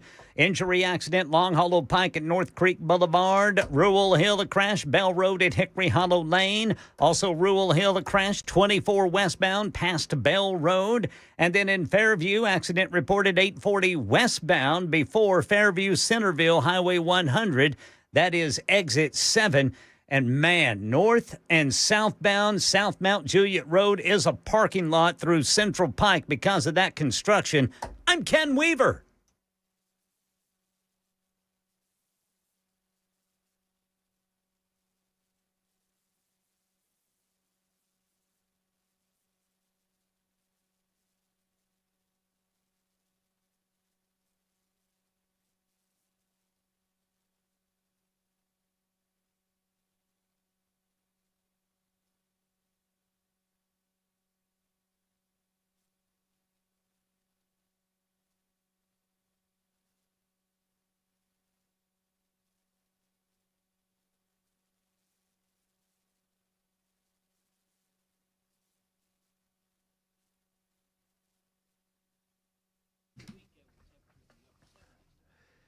Hello, friends. It's Matt Murphy. And look, we're all getting older. I mean, you know, getting older is rough, but it beats Plan B, as my grandpa used to say. But you don't have to suffer in silence when it comes to areas of your body that you're not comfortable with. You know, you eat right, you exercise, but the reality is sometimes we need a little help, and that's what Contours is here for.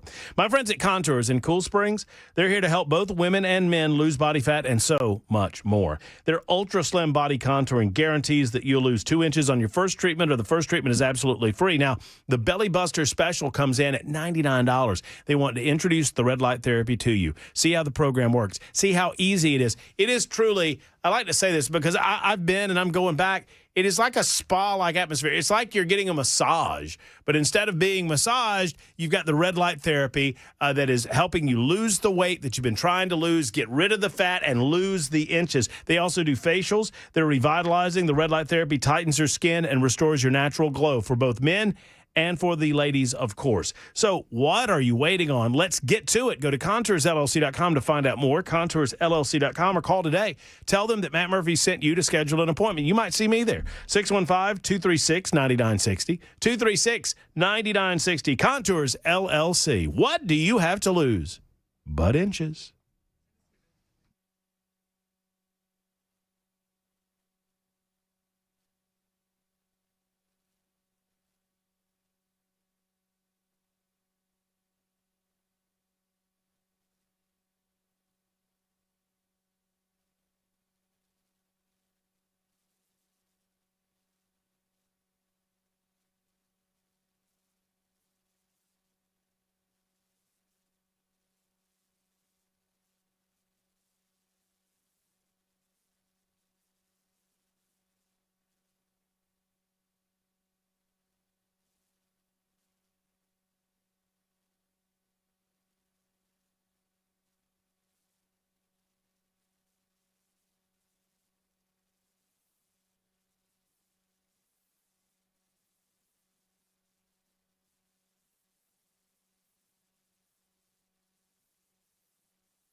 Super Talk 99.7 WTN. We are watching as the crew of Artemis 2 either fakes or actually manages to get close to the dark side of the moon. That's happening in less than an hour. I say fakes because I am amazed, not at the number of people that believed that we previously didn't go to the moon. I kind of understand that one at least because the technology was so advanced for the time. I mean, literally, these astronauts that went to the moon the first time around were in an insulated tin can with a Nintendo control system attached to it, basically. And they got there and got back. And, it's amazing that we didn't lose more people than we did during the original Apollo missions. And, yes, we did lose people during the Apollo mission. We lost 3 on the ground. Was that Apollo? I want to say it was Apollo 1. But I could be wrong. Apollo 8? Was it Apollo 8, Ken? I think it was 8. I thought 8 was the first one that flew around the moon. I'm thinking of the one where they were in that compressed oxygen environment and the fire broke out while they were on the platform. Gus Grissom died in that one and others. Anyway, bottom line is, I can understand why people would be scratching their head over that. But this, I don't understand why people have decided that they're just going to, maybe they're just messing around and trolling me, but there's a lot of people on social media platforms that swear they believe all of this is fake. And my question would be, for what? For what? Why would we do that? Dave has a thought on it, maybe. Hey, Dave, what's up? Hello. Hey, Dave. How you doing, buddy? Dave, I feel better all over than I do anywhere else. Well, I was going to make a suggestion. Okay. Why don't we put a tower on the moon from WTN to communicate with the spaceship? Well, that's a great idea, Dave. Now, we got 100,000 watts down, out there. Yeah, if we can, I don't know if radio communication gets bounced. I think FM gets bounced by the atmosphere too, or maybe it just gets absorbed. But yeah, we would need to get beyond the atmosphere. But you get those radio frequencies beyond the atmosphere, Dave, and they go forever, basically. Yeah, we can do that. I take care of the heating and cooling there at the station. Oh, do you? Yeah. Well, you're doing a great job because it feels very comfortable. It's a nice 71 degrees here in the studio. Thank you. Well, that's good. Yeah, that's good. Thank you. Well, Dave, I like it. I'll take it under advisement, Dave. I appreciate your telephone call. Yeah. They're going to be putting some form of radio tower on the moon. If they put a base on the moon, the idea is that over the next couple of, the next mission, we will not go to the lunar surface, but we'll get in orbit. And then mission number 3 in 2028, that would be Artemis 4. We will actually land on the moon for the first time since 1972, set foot on the moon, 2 individuals, 1 will remain back, or 2. I don't know if it's 1 or 2 in Artemis 4 will remain back in the cockpit. Are you looking at something there, Ken? No, I'm just, man. Just the idea. We could still be here for that. Oh, yeah. Oh, Ken, I think you and I think we might, by the skin of our teeth, make it to the Mars mission. To the Mars mission? I think so. We could. I think so. You think we could do the show from Mars? I ain't going that far. That's got to be a big capsule, boys. Ken, you wouldn't have to worry about 24. It's too cold. They don't have summer up there. Well, maybe they have some. No, it's either cold or Mars is hot. It's either cold or hot. It's really, really cold or really, really hot, right? If you're on the sun side, it's boiling hot. Yeah. And if you're on the shadow side, it's freezing cold. Is there like a middle? No, I don't think there's a middle on Mars. That's the twilight zone. Yeah, that's the trouble, is that you go from like negative 187 degrees to 216 degrees, and that's into the Fahrenheit there. We'll bring Gatorade. Nah, I'm just going to watch it. I'm not going. I'm excited about it. I am too, man. I mean, I don't. Have we become such a jaded society that this is not a big deal? It's a big deal. I think it's a huge deal. Artemis 2 is about to lose communication during their far side flyby. We're seeing some of the images of the moon right now, and the moon is getting smaller in some of those images. Actually, I shouldn't say smaller. It is. It's going from a quote unquote full moon. It is now about a half moon because they're going that direction. And eventually it will become a crescent moon because that's the perspective that they're looking at based on where the sun is positioned.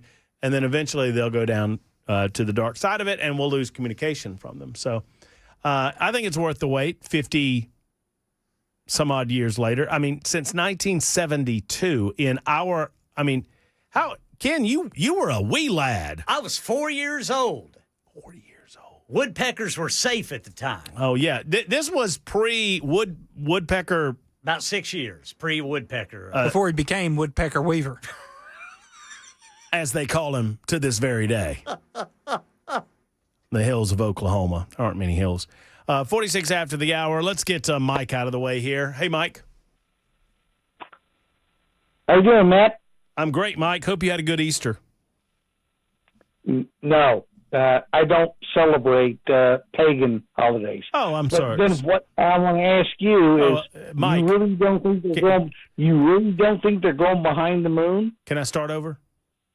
Let's start over. No. Hey, Mike. Do you really think they are not going behind the moon? And the second question, Matt. What? The second question is, did we get that second pilot out? Yes. The Air Force pilot? We did. Yeah. So how many people died doing that? None. Nobody. And so you talk about, in the media, talk about those C-130s that were destroyed. Yeah, we had to blow them up. Those commandos that got off those C-130s and then blew them up. So far, Mike, this has been a fabulous recap of the show. Hey, you know what? It's all called direct this, direct that. Direct your attention to here and there, Matt. Mike liked that one. And Mike you went, know what? Mike went, oh, Everybody hey. gets there. And you're not doing it right here in Tennessee. The Raccoon Act. So just keep diverting everybody's attention one way or the other. You did it. You did it yourself. The Raccoon Act. Thank you. We did get the Raccoon Act passed through the General Assembly. It goes to the governor's desk now. Do you think the governor will invite me to the signing, Mike?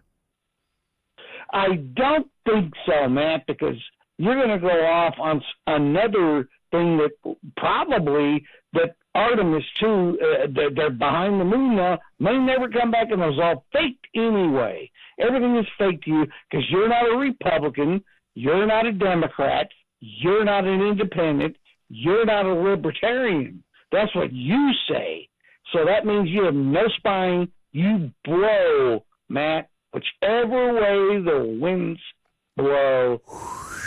You have no spine. No spine. Spines have vertical. Yeah, Matt. You know what, Matt? That's me blowing, Mike. I got Mike to laugh. Yeah, I know. Mike, I know. laugh. I don't know who I'm talking to. Are you a Democrat now? Are you a Republican now? Are you an independent now?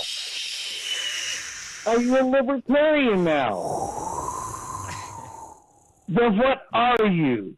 You see, Matt? You see? You know what I am? We can't trust anything you say. I'll tell you. I'm going to tell you what I am, Mike. I'm a dumbass for taking your telephone calls. That's what I am. That's what I am. You know, I didn't really know where he was going with the complete dumbass. I mean, I was really worried about where we were going when he just said. Wasn't that a nice? When he said what? When he said something. Wasn't that Mike? Mike caught everybody up. Maybe that's what Mike's role can be from now on. A Murphy Show recap. It's a little recap. For those who missed the first hour and 50 minutes of the show, Mike just caught you up. They didn't talk about Mandis' treason.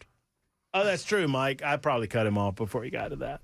Mandis did commit an act of treason against this show, and Jackson is attempting behind the scenes to convince me that Mandis and everything associated with him should be dead to us now. And I'm going to be honest. I hear Mike from Old Hickory's a big fan of the Mandis Morning Morons. Or as they call it, Nashville's Morning News. Mandis Morning Morons has a ring to it. It does. I mean, not as a segment, but as a show title. I'm just, it's got a real ring to it. Mandis, if you had a name with two M's in it, it would be perfect. We should call him Mike Mandis.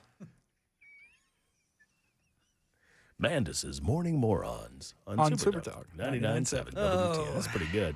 All right, there you go. It's 51 after the hour. That's 62.92. You're exactly right. Mike secretly likes me. Mike is in love with this show, has been for a long time. He can't stand it that I'm not mean to him, that I'm nice to him, and so be it. We are preparing to go to the Dark Side of the Moon, which was the great album from Pink Floyd. We will do so momentarily on Super Talk 99.7 WTN, plus continue to take your telephone calls. There's a lot of activity happening in the General Assembly that doesn't have to do with the Raccoon bill, although if you're just joining us on the show, I should note, Cameron Smith and I had the idea of the Trash Panda Act, as we called it. We're just calling it the Raccoon bill. Some people didn't like Trash Panda Act. That stands for something. I can tell you what it stands for. We didn't get everything that we wanted, but we got some of it, and that is you don't have to pay money to get permitted through the state of Tennessee to have a raccoon as a pet anymore. You still have to buy from a licensed breeder. You still have to buy largely out of state. They come back into the state, although we're going to talk to a breeder down in Columbia over the next couple of weeks, considering the passage of this legislation. We'll do so, and we'll let you know about it. We're also going to talk about the U.S. Airman that was found and why we don't have a name as of yet. That is of interest to some. It's 52 after the hour. You're listening to Super Talk 99.7 WTN.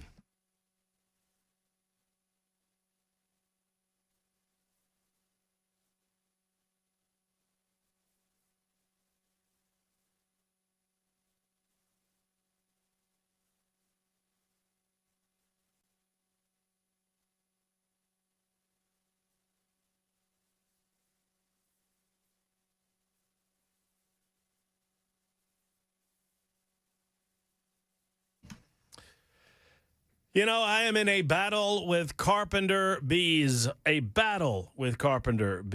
with squirrels, and I know that I can get assistance in one of those two battles, and that is from U.S. Pest. U.S. Pest is so good at what they do. J.K. and Erica Brister, they'll come to your home, or one of their fine technicians will. They'll analyze your situation. Did you know, for example, if you're not sure if you are in a trouble spot when it comes to bugs and pests and roaches and whatnot, if you are concerned about termites, if you do not currently have a pest control company, or if you have one and you're just not confident that they're getting the job done, if you call U.S. Pest, they'll come out to your home and they'll offer you a free pest and termite inspection. They will offer you the report. They will tell you what's going on in your world, what's going on at your house, and what's going on in your property. And you get to make a decision as to what you want to do from there. They're not going to pressure you, and they don't need to, because they're the best at U.S. Pest. I love them, and I love what they do for this community, and they can do it for you. Full-service pest control, termite protection, and crawl-space service available at U.S. Pest. U.S. Pest can be found online at uspest.com or on the phone, 590-1260. 590-1260. They love the United States of America, and they hate bugs at U.S. Pest.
President Trump says Iran better come to a deal to reopen the Strait of Hormuz by tomorrow night. We'll let you hear it at 5 on Super Talk 99.7 WTN.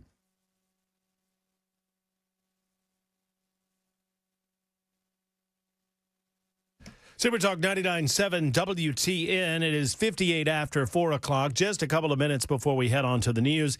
And we'll get your telephone calls in during the 5 o'clock hour. Of course, Ninkum Poops in the news as usual. There are other items that we need to get to include some of the activity happening in the halls of the General Assembly today. A man accused of fatally striking a 73-year-old pedestrian was driving in Sevierville and he's also charged with fleeing the scene of an accident to Knoxville. He's reportedly being held in the Sevier County Sheriff's Office at the request of U.S. Immigration and Customs Service. You see, this individual wanted in a fatal hit-and-run killing of an elderly man in East Tennessee is being held on an ICE detainer. But don't forget, I have it on good authority that the illegal aliens in our towns and in our states and in our country, they're a net positive. Well, tell that to the people that they are killing because they ought not be here. And remember, the effort to remove them is an effort to remove illegal aliens, not to remove immigrants.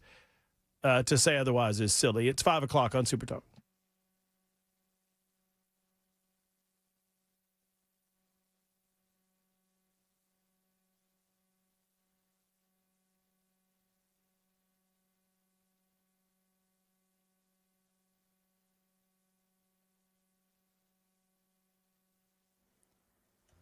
Five o'clock on the dot. I'm Ken Weaver with your top stories. Got the full forecast and traffic coming up in 5 minutes. President Trump says Iran better come to a deal to reopen the Strait of Hormuz soon. The entire country could be taken out in one night, and that night might be tomorrow night. President Trump promising to hit civilian targets in Iran if the regime doesn't agree to a deal he can accept to reopen the Strait of Hormuz by 7 o'clock Middle Tennessee time tomorrow night. We have a plan, because of the power of our military, where every bridge in Iran will be decimated by 12 o'clock tomorrow night, where every power plant in Iran will be out of business, burning, exploding, and never to be used again. I mean, complete demolition. He says it'll be a 4-hour blitz attack. And way up there by the moon. This is a special report from ABC News. I'm Michelle Franzen. The lunar flyby for the Artemis 2 crew entering a new phase after breaking the distance record for humans traveling from Earth. Artemis specialist and CSA astronaut Jeremy Hansen marking the milestone. We do so in honoring the extraordinary efforts and feats of our predecessors in human space exploration. In a few hours, astronauts will be traveling around to the dark side of the moon and briefly lose contact with NASA. ABC's Rena Roy has more on the test flight. We're told that they are focused on 30 different lunar targets, like craters and mysterious formations that scientists really don't know much about. And earlier, they also announced a mission control that they want to name 2 craters on the moon. One of them will be called Integrity, of course, in honor of their spacecraft, and another called Carol in honor of the late wife of one of the astronauts. This is ABC News. Here in Nashville, airport police arrested a man after a 14-year-old girl reported being groped while sleeping on a flight to Nashville. Here's Channel 4's Diana Rocco. First, she was frightened and didn't know how to react, but when it continued, that's when she started screaming. The flight attendants called police who were waiting for Star at the gate, and the teen was still visibly upset. During this busy spring break travel season, it has many concerned about minors traveling with adults or without who may be sitting by themselves on planes. So right now we are still working to confirm whether or not that teenage victim was traveling alone. Starr was held on $2,500 bond, and he did deny the allegations. Yeah, that's 25-year-old Brandon Starr, who Channel 4 says made his first court appearance this morning. And that's the latest news. Weather and traffic up next. I'm Ken Weaver, WTN News.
All right, over by the airport, a crash on the left shoulder, 40 eastbound at Briley Parkway. Got a serious accident reported now, Whites Creek Pike.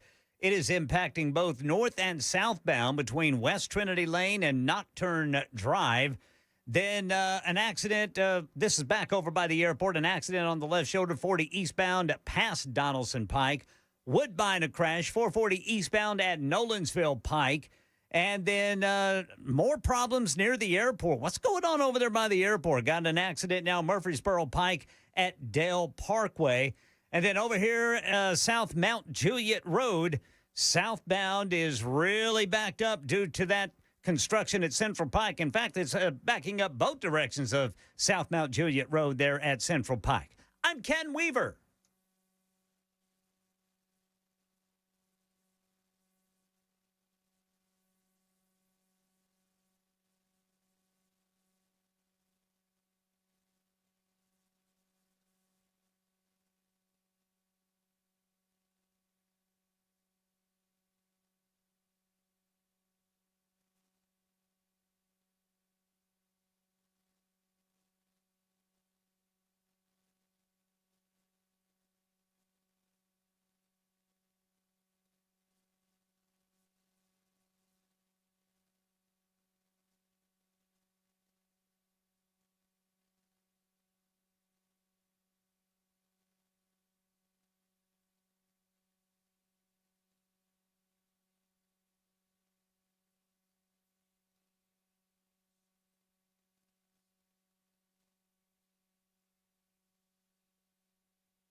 All right, kids, let's go. It's hour number 3 of the Matt Murphy Radio Show, underway for another moment in time. We appreciate you being here on this Monday edition, April 6th. It's a big day. We are about to lose contact with Artemis 2 during its far side of the moon flyby. I've got George all beside himself on the super text line. He has been telling me repeatedly that it's not actually technically the dark side of the moon, it's the far side of the moon, but I've been saying dark side of the moon because I like the Pink Floyd album, which, by the way, came out in 1973, which was after we took our final visit to the moon. Yes, sir. In 1972. Yep. I believe I'm correct, Ken. Maybe this was bested by Fleetwood Mac rumors, but I think Dark Side of the Moon appeared longer on the Billboard top 200 album charts than any album in history. Let me check it out. I want to fact check on that because I think Murphy is right on that. I think Jackson, you are too. Jackson, get your Murphy is right finger button ready. The album that stayed the longest in the top, I think it's the top 200. I think that's what they use. I think it's Dark Side of the Moon. It's a great album. Great album. Says it is one of the top selling with an estimated worldwide sales of over 45 million, generally recognized as the 4th best-selling album of all time. Mm-hmm. It's not selling. I know. I figured Fleetwood Mac Rumors is bigger. I think Thriller was bigger than. So here you go, Brother Murphy. To what you were saying, it is known for incredible longevity, staying on the Billboard charts for more than 900 weeks.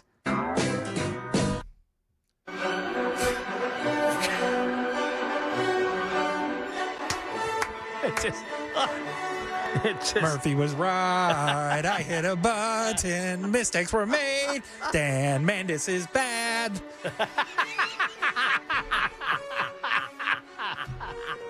Like a dog on a bone, kids. Woo! My man Jackson Williams, a.k.a. Jay Willie, a.k.a. Action Jack. He's not letting it go. No, sir. He's not letting it go. Mandis. Just wait till Jay Willie sees you next time, Mandis. He's going to give you a big old bear hug. I'm going to pick him up and everything. Look at you. Might give him a noogie. Look at you little fella. How's that Mandis morning morons going? I got a good one for today, boys. I do too. Well, I think I have. I think mine's good. Yeah. Who gets to pick the order? I do. No? Yeah, I do. You lost, Friday. Yeah, I do. Yeah, I do. I'm going to pick the order. Since I am king, I have the trophy. Jax. This is the name of the show. Thank you. Murphy's. I don't want to. You can pick the order. I don't care because I just need you focused on attacking Dan Mandis for the foreseeable future. You're my pit bull. You're like in Once Upon a Time in Hollywood? You're my security. Oh, you're my man. Oh, yeah, I've got you with a blowtorch. Cliff Booth. Oh, you're Cliff Booth. And that was my movie this week, Ken. Oh, man, that's a good movie. It's a great film. That was I'm excited to talk about in the 6 o'clock hour. We shall do so. We'll get more of your telephone calls in on the 5 o'clock hour before we get to Ninkum Poops in the news. Super Talk 99.7 WTN. Donald Trump held a press conference earlier today with some assembled members of the Department of War. I almost said Department of Defense. Department of War, Pete Hegseth, the Secretary of War, was there. The head of the Joint Chiefs was there as well to give a detailed breakdown as to how we got our airmen back after that F-15 went down. Friday, Donald Trump was obviously a very concerned individual, a very concerned commander-in-chief over the course of the weekend. We've also got activity over in the General Assembly. We'll continue talking about that. Zach wants to talk about gasoline prices, and, well, who am I to stop him? Hello, Zach. How are you doing? I'm great, Zach. I hope you are. Doing great. Yeah, so I just want to, you may have already covered it at some point, but just want to, I don't know, ask your opinion on, advertising for other countries to buy our oil because we have an abundance of it. But if that's the case, then why are the prices still so high? Well, I mean, understanding that we trade oil on a global scale, and so the global markets are affected anytime there's a disruption around planet Earth, and there's a considerable disruption going on at the Strait of Hormuz right now.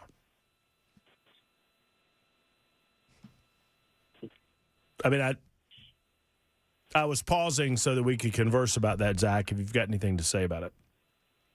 Yeah, I don't have too much to say about that because I mean, obviously that is what's going on.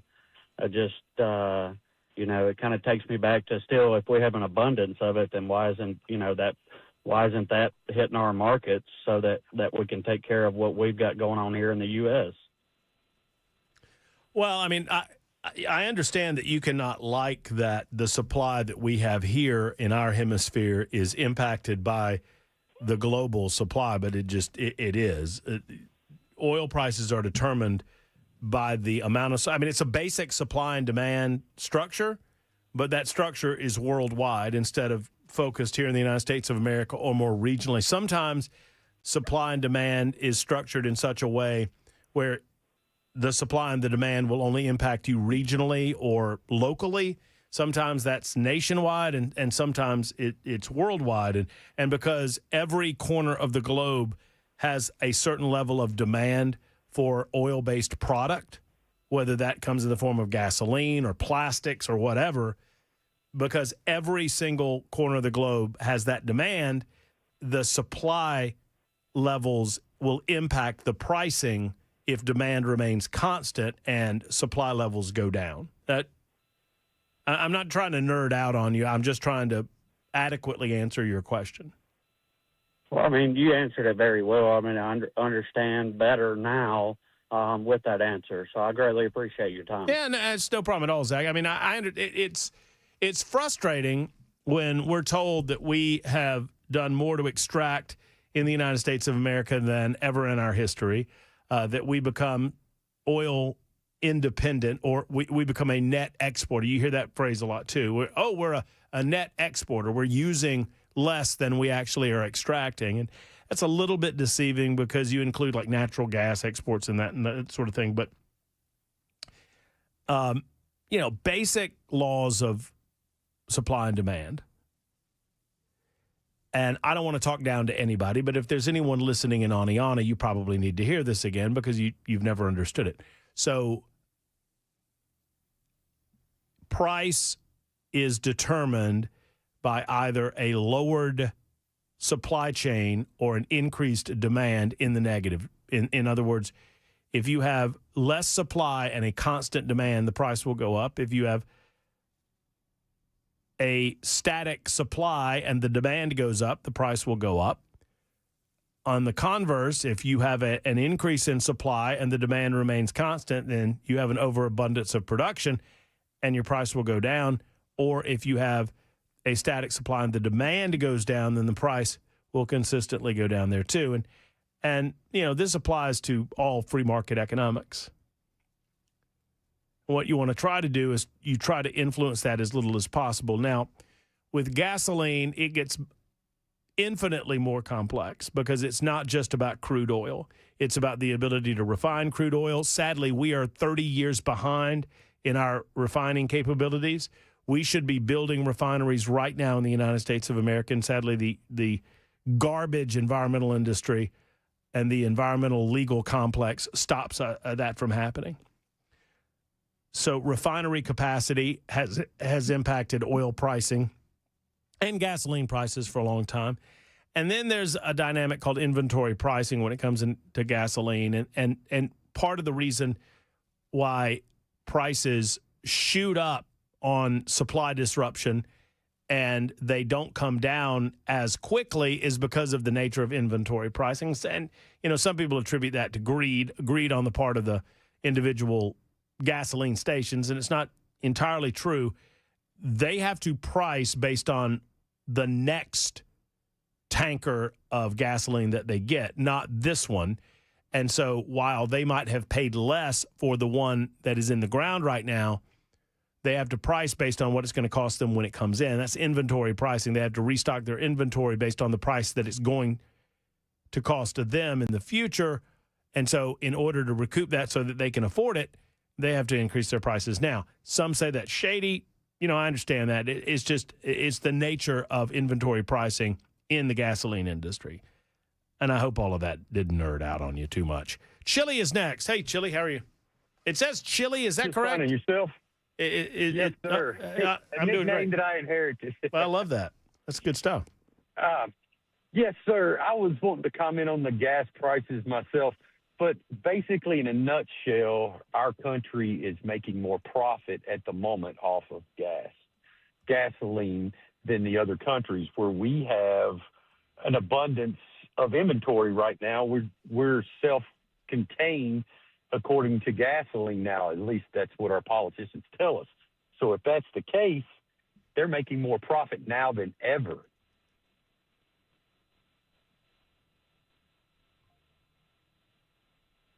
I'm just listening, Chili. I don't want to interrupt you. Yes, sir. Well, I was wondering what your thoughts. Do you not agree that you think they're making more profit than ever at the moment? Net profit? Yes, sir. I don't know if that's true. In the United States. I don't know if that's true or not. I would have to look it up. I mean, I'm not trying to doubt you, but yeah. No. I don't know factually. I'm just saying it seems that way. I don't have that hard evidence saying that's fact. Why would it translate to more of a net profit for American gasoline and oil companies if we're not being affected? We're not. I didn't get to the end of the question, but that's okay. Oh, okay. Okay, I'm sorry. I mean, you might have assumed the question. That's cool. I do that all the time. Gotcha. I apologize for that. No, it's all good. But no, I mean, our supply is not disrupted like the rest of the world at the moment. So I would be willing to gamble that they are making more profit now than ever. Well, how are we disrupted with our fuel here in America? Well, a barrel of oil is costing more in the United States of America right now, too. When we're supplying our own? Yeah. I mean, our oil prices have gone up consistent with the amount that the worldwide market has gone up. But it's affecting because the global commodity, American supplies are impacted by a disruption in the global marketplace. So if those countries that have an ability to take their oil from the Western Hemisphere would do so and they're going to level out that pricing, So our prices are going to go up as our supplies go down if they utilize our supplies as opposed to utilize alternate sources to get the gas, to get the oil, the crude. Yeah, I understand that, but it just seems that the American gas companies. I mean, I know it's not America. We're buying it from refineries. Seems like the American refineries are hit the lottery right now. Is this what it seems like to all us blue collar workers? You feel like they've hit the lottery because the price at the pump is what it is? Yes, sir. Right. Yes, sir. So even if it's but my point is if it's costing them more to get the crude and then to refine it, then that naturally is going to reflect at the pump. And my question has always been, and I don't fault you for these questions because I think it's natural to wonder if they profit so much during times like this, why don't they just leave the price at $3.50 a gallon? Because I've thought Chile, about that too. Once it goes up, gas comes back down, up and down like the market.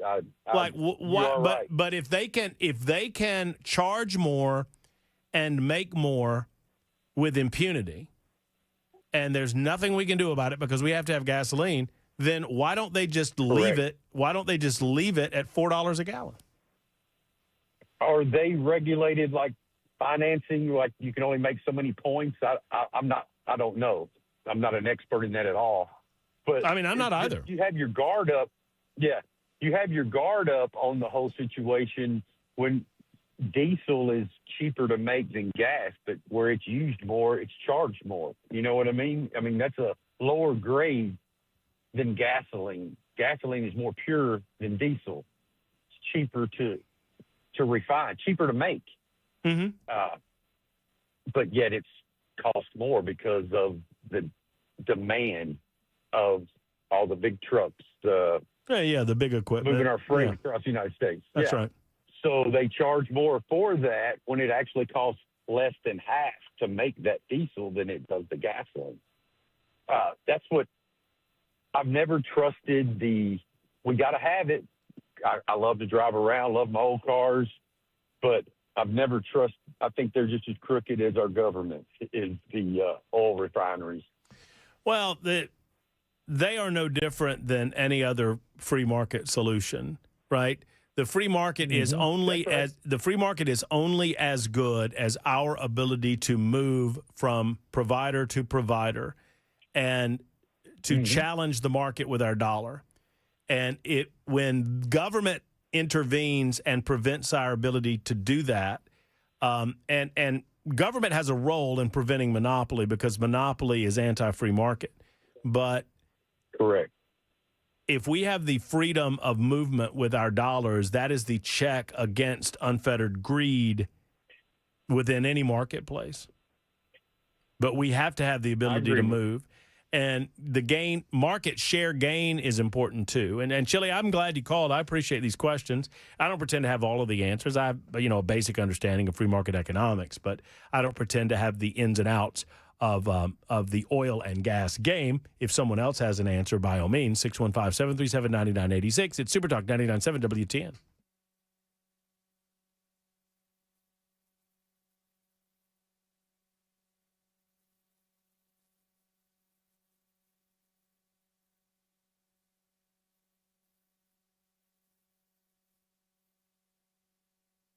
Your local solution for anything and everything involving your foundation in your home is USS, United Structural Systems.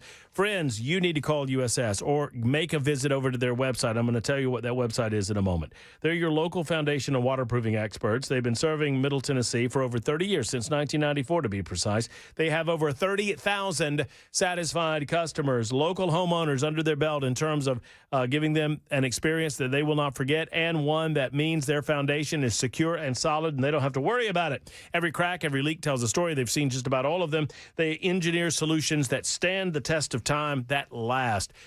Get peace of mind tonight. Call for a free, no-obligation inspection of your home. Go to USSTN.com to begin that process. That's USSTN.com. Did I mention they have transferable lifetime warranties, local service, long-term protection? You're not just getting repairs, you're getting peace of mind at USSTN.com. Experienced, local, USS.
President Trump threatening to destroy all of Iran's bridges and power plants. I'll tell you about it at 5:30 on Super Talk 99.7 WTN.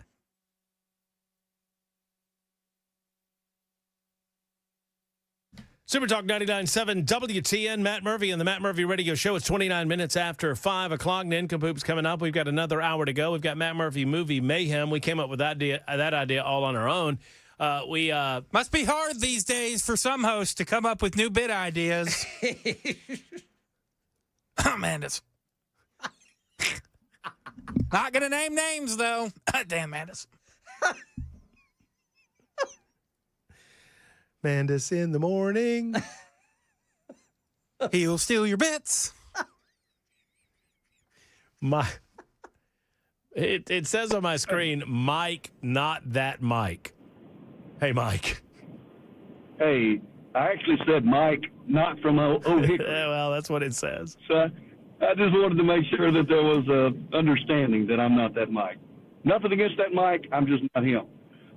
So my comment is, and I'm not coming from any kind of level of expertise with regards to this, but anytime I've ever heard a net positive with regards to energy production in the United States, it was always energy, net positive energy.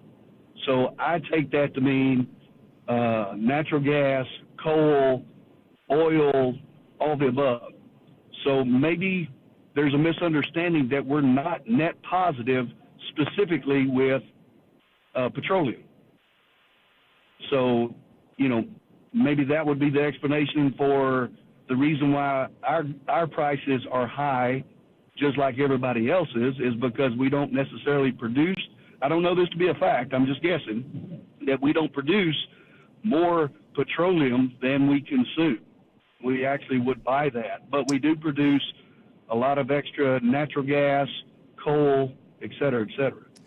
I was just while you were talking, I was just looking at this. I don't have anything other than 2015 numbers. That by 2015, the United States was the third largest producer of oil, and it went from importer to exporter in 2015 into 2016. I don't know if that remains the case, but at some point we were a net exporter of oil.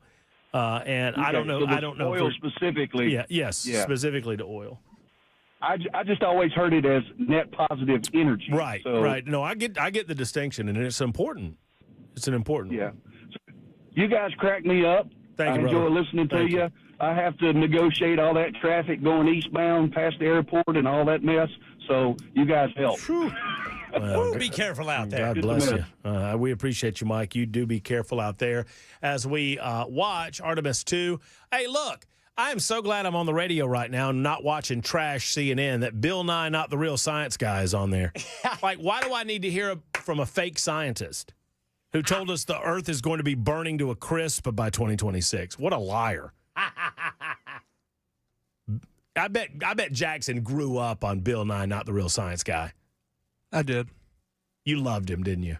The theme song. Have you heard the theme song? I've not, Jackson. We're coming back to it next. Okay, that's great, Jackson. Let's go to the news. Super Talk 99.7 WTN.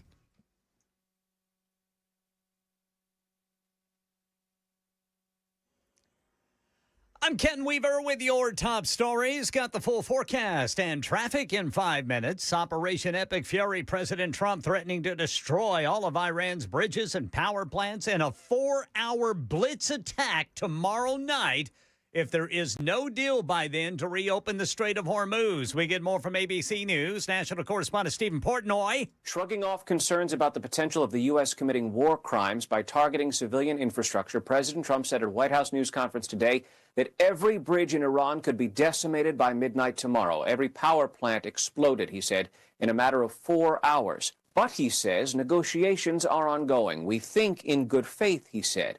He did not say with whom. NASA's Artemis 2 mission expected to swing around the dark side of the moon, making history on the process. During that time, the crew will be unable to communicate with mission control. We get more from ABC News transportation correspondent Gio Benitez. The moon is basically going to be standing directly between the spaceship and the Earth. That's going to last like 40 minutes. They know it's coming. It sounds scary, but they know it's coming. The astronauts are probably really excited about it because they're going to be able to completely take this moment in without having to describe it back to mission control and have those conversations. Whole bunch of Wolverines making their home here in Middle Tennessee, and they're going to be watching tonight when Michigan takes on UConn in the NCAA men's tournament championship. For the 9th time since 1980, the road to the NCAA men's basketball championship will end here in Indianapolis. Tonight at Lucas Oil Stadium, it is UConn against Michigan. UConn looking for their third national championship in the last 4 years. Michigan looking for their first national championship since 1989. The event will have an Indiana feel to it as the 1976 undefeated Indiana Hoosiers team will be honored on the 50th anniversary of their accomplishment. At the NCAA Men's Final Four in Indianapolis, Will Clark, ABC News. That's the latest news, traffic, and weather next. I'm Ken Weaver, WTN News.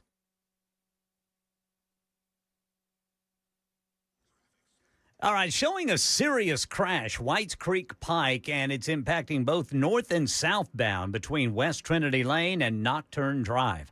Over by the airport, a crash on the left shoulder. That's going to be 40 eastbound at Donaldson Pike. Also Murfreesboro Pike at Dell Parkway.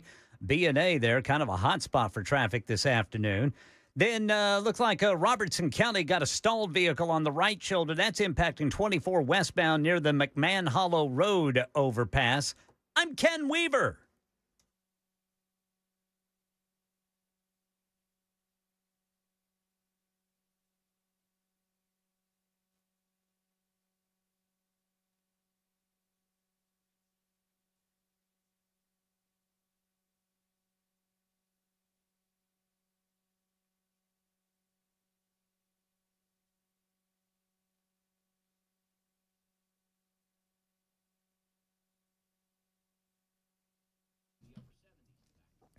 Hi, friends. Matt Murphy for Efficient Heating and Cooling, your one-stop shop for all things AC this spring into the summer. I've told you about this, and it's still available to you, and Jeff Eddy wants to impress upon you the importance. And look, he's not trying to sell you anything. He charges $125 or less to come out and maintenance your AC unit. He does that to make sure everything's running as it should, to make sure that you're aware of potential problems down the road, and to make sure that you're not going to have an untimely disruption in your AC when it gets really hot around Tennessee. That's what the bottom line is. They're not going to charge you over what they need to, and $125 is the hard cap in their service area. Oftentimes, it's much less than that. Plus, you get the maintenance guarantee, and you get the peace of mind of knowing that they've checked you out and made sure that everything is running smoothly as it should. They're an Elite Pro partner with Rheem. When the time comes, they'll help you find the right AC unit or the right heating and air conditioning unit for you. They did for me and my family, and I know they can for you as well. 615-784-4424, 784-4424. Call today. EfficientHVAC.net. That's EfficientHVAC.net. If your AC is not ready, call Jeff Eddy and Efficient Heating and Cooling.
Hello, friends. It's Matt Murphy, and one word that comes to mind when you think about Genesis Diamonds is the word integrity. It's a company built on a solid foundation with total transparency and honesty.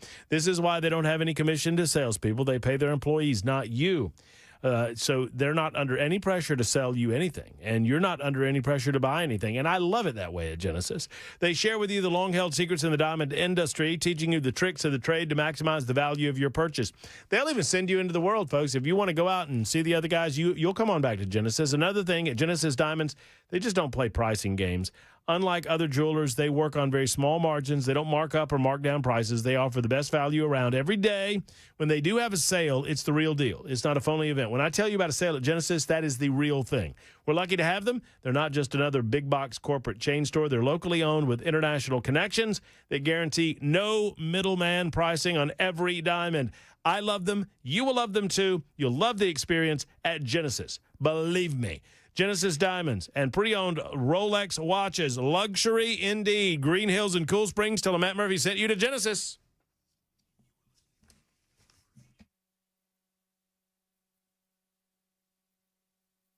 Bill Nye the Science Guy. Bill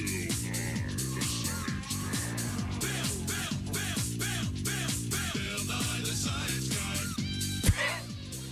Science rules. Inertia is a property of matter. Oh, oh boy. Inertia is a property of matter. When I think of inertia, I think of Jackson.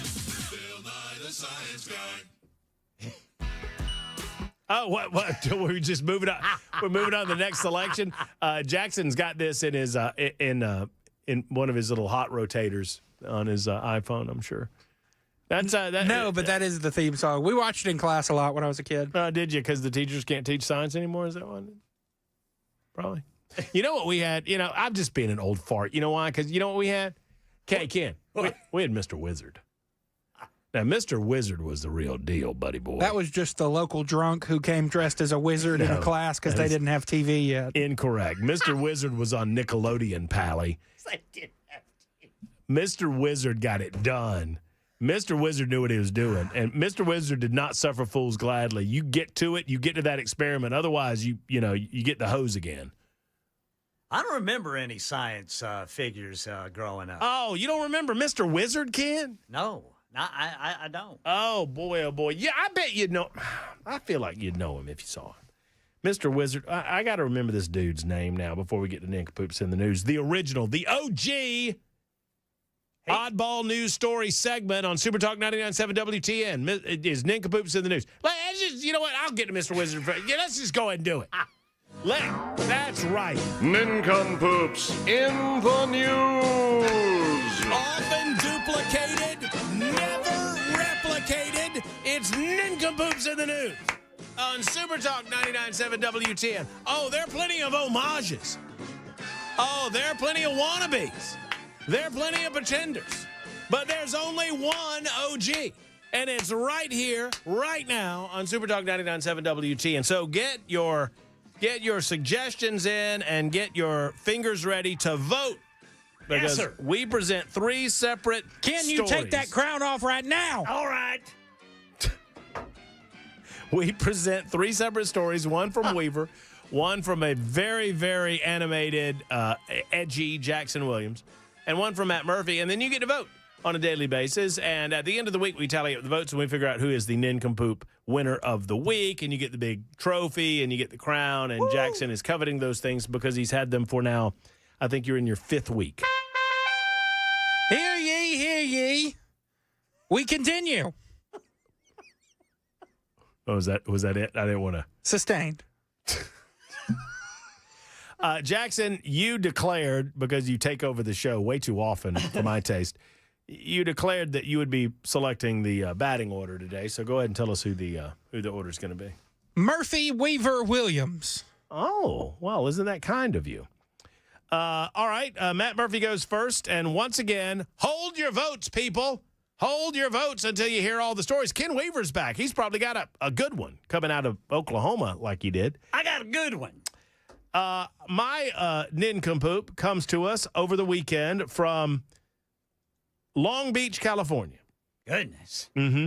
That's a long way. That's a long way away. Easter hunt may have unearthed human remains. Oh.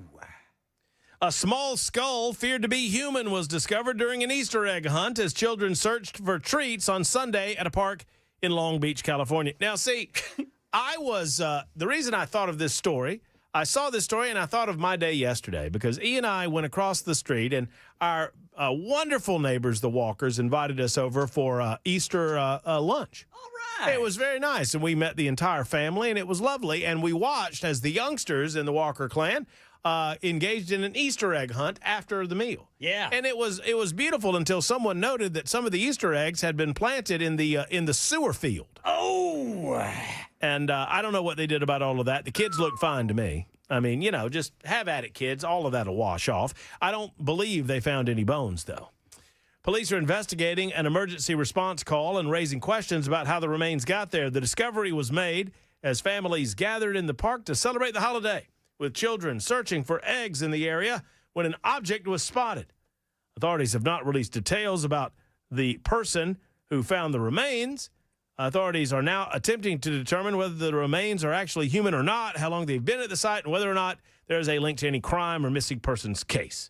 Officers from the Long Beach Police Department were called to the DeForest Park on DeForest Avenue around 5 p.m. yesterday after a report that a small quote, skull-like object had been found by someone taking part in an Easter egg hunt. That ain't no egg. The reason that this story merits inclusion in Ninkum Poops in the news, and the reason that it's so amusing to me, Ken, is I imagined in my mind not the child that found the skull. Right. The first parent that saw it. Yes.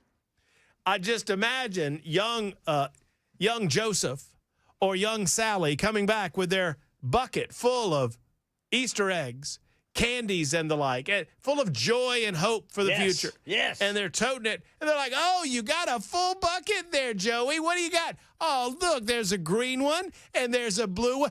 Oh, my Lord, Joey, what in the... Yeah, there's a human skull in there, too. There's teeth on that egg. My Lord. We'll attempt to update you at a later time as to the official report regarding the remains. Officers were on the scene late into the evening, early to this morning. I bet you it's going to be like a cat skull. I certainly hope so.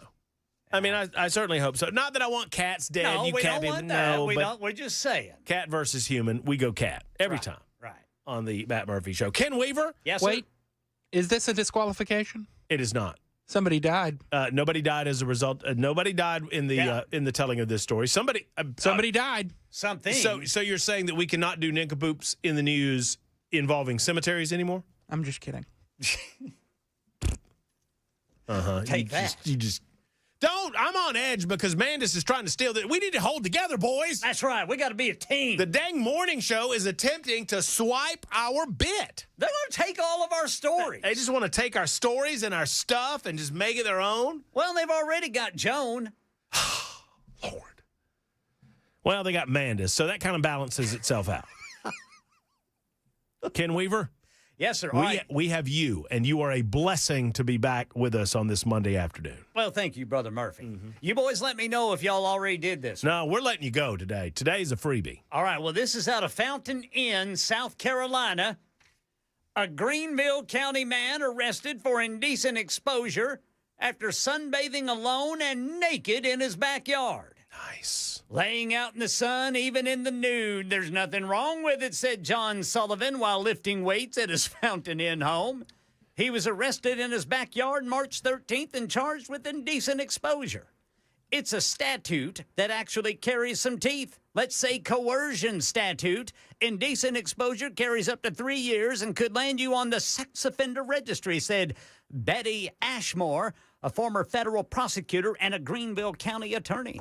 Ashmore's represented a case like this before. And while he's not part of this case, he laid bare South Carolina's law. How you like that, Ryder? Laid it bare. Yeah, boy, that Ryder. I love it. You are free to do what you care to do on your own property, to include sunbathing in the nude. The problem comes if the general public can see you. And so then the question becomes, are they going out of their way to view you? Ooh. Have you taken preventative measures to keep others, the public driving by and or neighbors from seeing you? Mm-hmm. At about 8 feet tall, half of Sullivan's fence towers over his yard. The problem is the other is made up of chain link and slats. Have you ever considered building a more solid fence over here so that no one can see you? According to the officer, Sullivan said, I considered everything under the sun at any time, but this right here is $12,000. A WYFF News 4 reporter tried to talk to neighbors with no success. The deputy who arrested Sullivan wrote in his report he could clearly see Sullivan naked through the fence. I think people look over here at a beautiful buff bull of alpha male living a wonderful life from a car garage with a porch built on it. And they see something they want to destroy, just like everybody else who sees beautiful people doing beautiful things with a beautiful life, says Sullivan.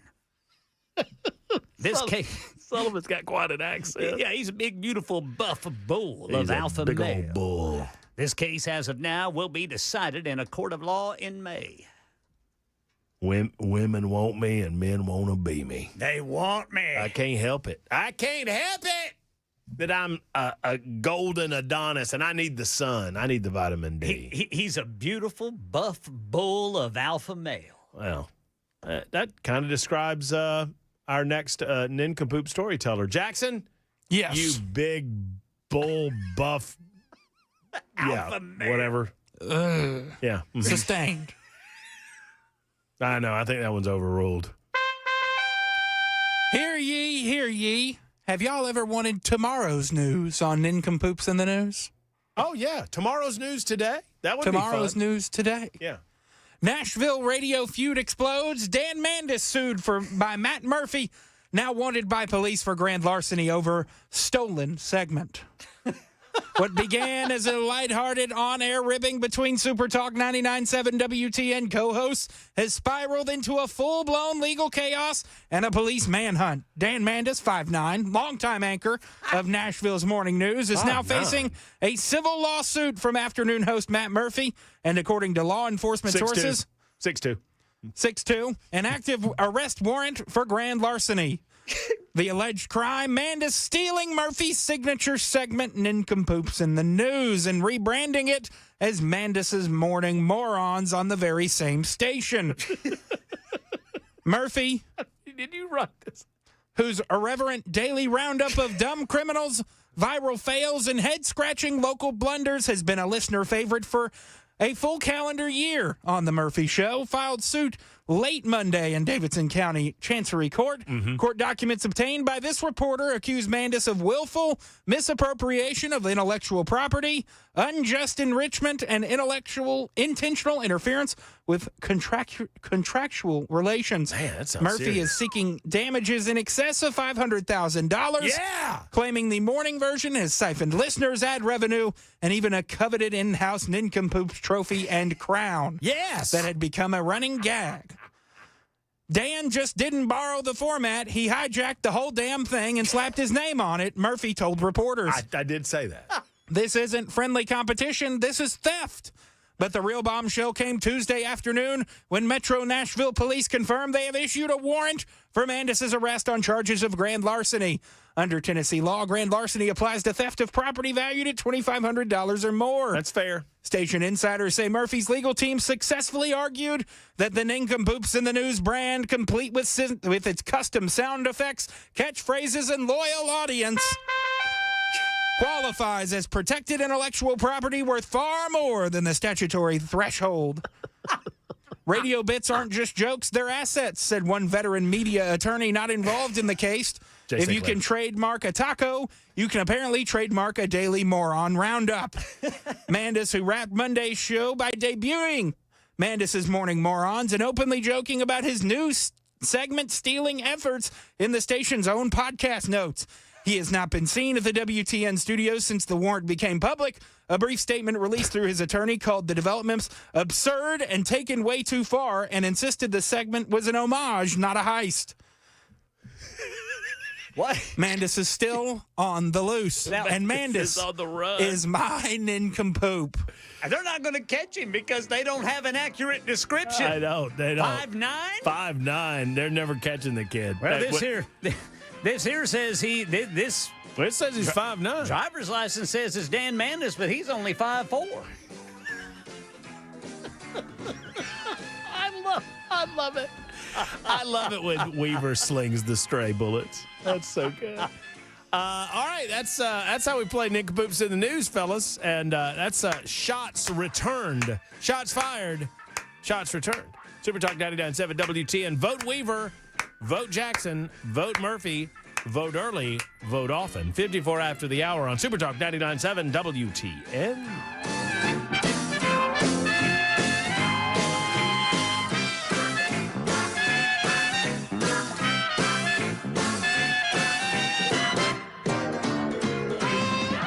You can't have it, Mandis.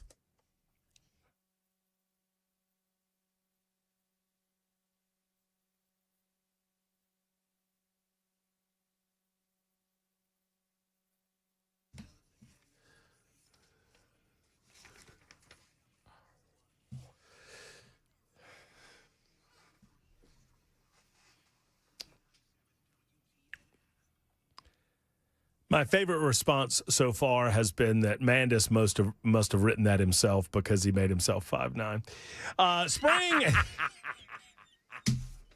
Spring is the season to gear up, and there's no better time to upgrade your equipment and to save big at Dickens Turf and Landscape Supply during Toro Days, now through May 17th.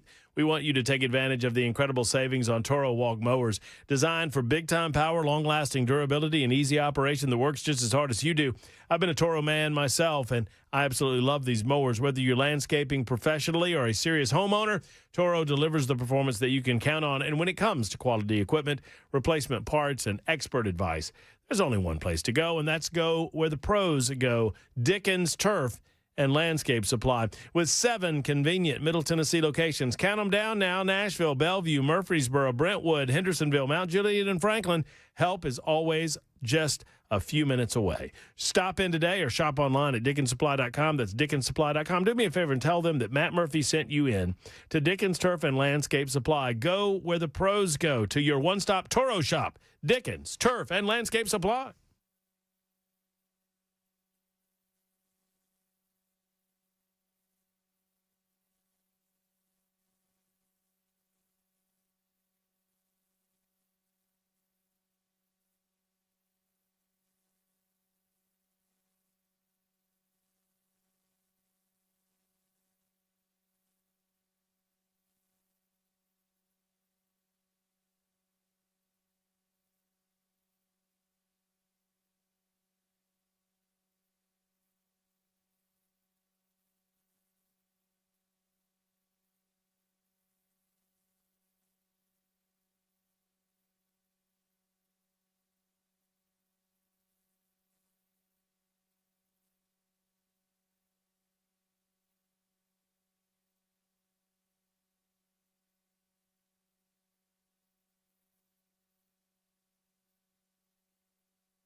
Hey, friends, it's Matt Murphy for the Glock Store. The Glock Store has just every Glock in stock. You're going to have that if your name is the Glock Store. They've got a beautiful showroom space, and I want you to see it right now. But I particularly want to invite you to get out to the Glock Store during their open house.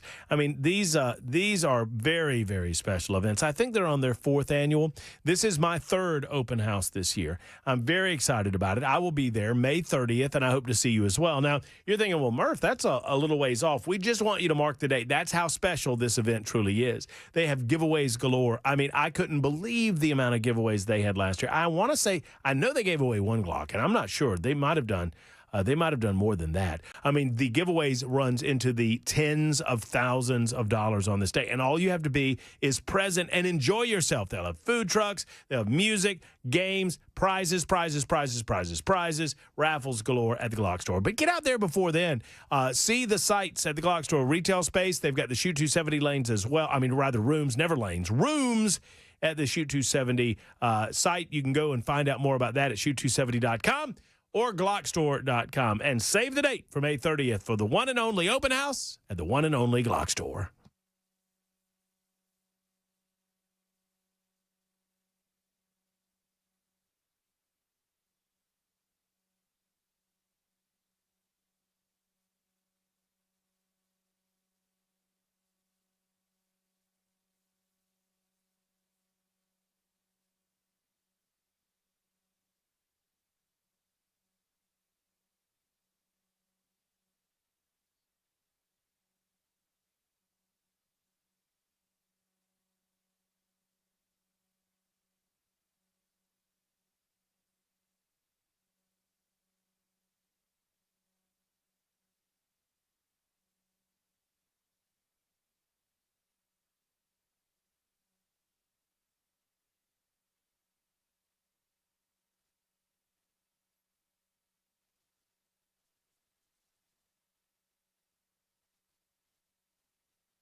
6 o'clock on the dot. I'm Ken Weaver with your top stories. Got the full forecast and traffic coming up in 5 minutes, but right now, Operation Epic Fury update. The entire country could be taken out in one night, and that night might be tomorrow night. As President Trump earlier today says the U.S. will bomb the entire country of Iran if they don't come to a deal to open the Strait of Hormuz by 7 o'clock Middle Tennessee time tomorrow night. We have a plan, because of the power of our military, where every bridge in Iran will be decimated by 12 o'clock tomorrow night, where every power plant in Iran will be out of business, burning, exploding, and never to be used again. I mean, complete demolition.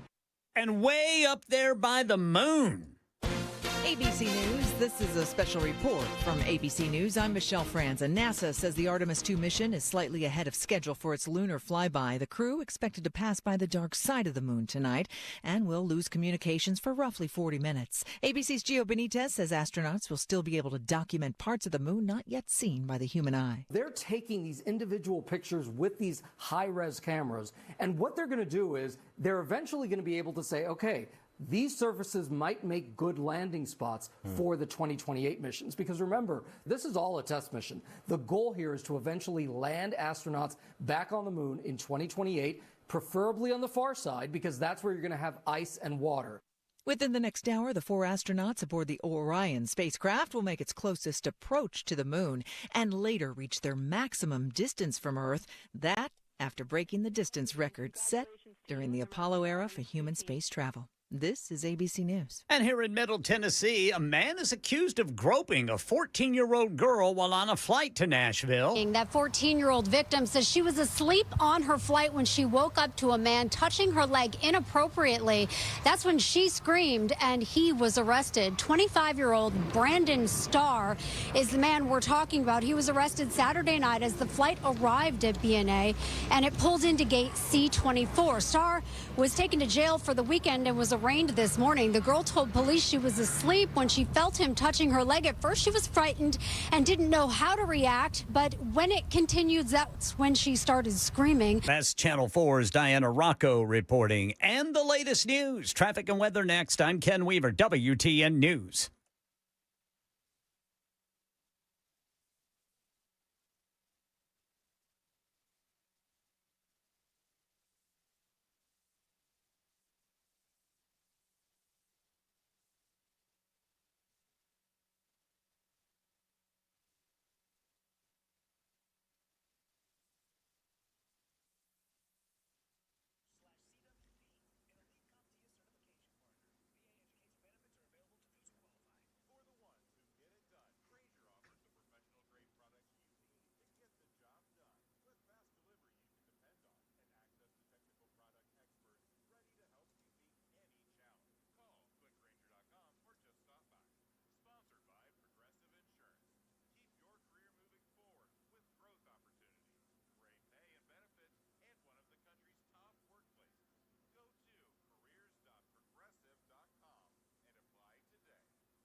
All right, right now, eastbound 40 near mile marker 212, we have the left lane blocked by a disabled vehicle. That is also backing up the eastbound south loop of downtown as well as the eastbound East Loop of downtown because of that disabled vehicle there.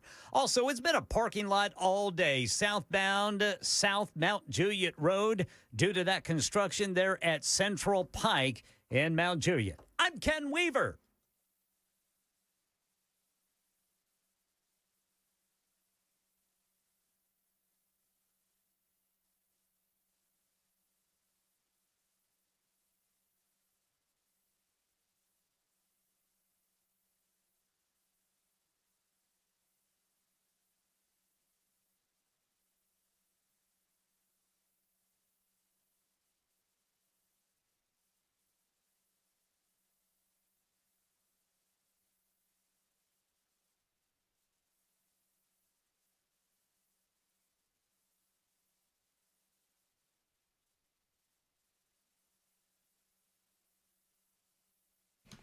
Super Talk 99.7 WTN. Matt Murphy and the Matt Murphy Show. One more hour to go. I've given myself a headache. I've talked myself into a headache. But that's okay. We're blaming Mandis for that, too. Sustained. Well, Jackson's now talking to himself in there. I was going to say okay, too. I like it. I like that idea. We're in total communications blackout with the Artemis crew right now, and that's been going on for about the better part of 22 minutes. Expected to last another 18 or so minutes as they remain on the far side of the moon. They'll come out from that, and they'll make their trip on home. They are currently at their furthest point away from Earth and the furthest point any human beings have ever been from planet Earth. 7 minutes after 6 o'clock on Super Talk 99.7 WTN. By the way, Jackson and Ken Weaver, before we go any further, I'm totaling up Ninkum Poop votes, and I don't think it's a real close race right now. Yes, sir. Congratulations to young Jackson Williams for being inventive enough that I believe he's going to come out victorious unless something substantial changes. Weaver's getting his own fair share of votes because people love Ken Weaver so much. Well, Dan Mandis for jail and long live the king. But I also have some presents for you fellas. One of our loyal listeners, Mike, gave us some An Old gifts. Hickory? No, not Mike from Old Hickory, a different Mike. But it might be Mike on line one. I don't know if it is, and I didn't plan that if this is the case. But Mike, we hooked up in Mount Pleasant over the weekend, and he gave us some presents. Jackson, have you seen this? Oh, nice. Hold on. Look at what he gave Jackson here, Ken. You see it? What is that? That is It's a windshield cover. That's a windshield cover, and it's Vols. I love it. It's keeps sunshine off his Vols. And Ken, you got stuff in here too, so I've got to bring this stuff to you, or you can come get it if you want it. But okay. Look at what else. Hey, Jackson, I didn't mean to unwrap your gift here, but you saw it. By the way, Jackson's a 12-year-old, and Jackson found this in the office. Like, whose is that? Is that mine? I want that. Is that okay? Who's it? And I was like, it's for you, Jackson. Would you please calm down? I wouldn't have found it if somebody wouldn't have unwrapped it like a 12-year-old. I did not unwrap it. It was in a bag. Yeah, that's also for Jackson. That's a paddle. I was getting ready to say, it looks like something I endured back in middle school. And then, Jackson, this is yours. I didn't unwrap this one, so you can come get this one in a second. But hold on. I was going to show you guys. Oh, Ken, Ken, you got this, and one of these is for your lovely wife. Well, I'll be. And one is for you. So you got That is very nice. And then we have a show present. Y'all want me to open the show present? Yes. Yeah. Do that. This is also, he got me this. I love it. It's the Michael Myers Butcher Shop. Oh, nice. Always fresh. And then this is the show gift. And this is the one they got us for Christmas. Wow. Do we have to wait until Christmas? No. This is Mike and family, so hold on. Well, thank you. This was for last Christmas. Thank you. Thank you, Mike.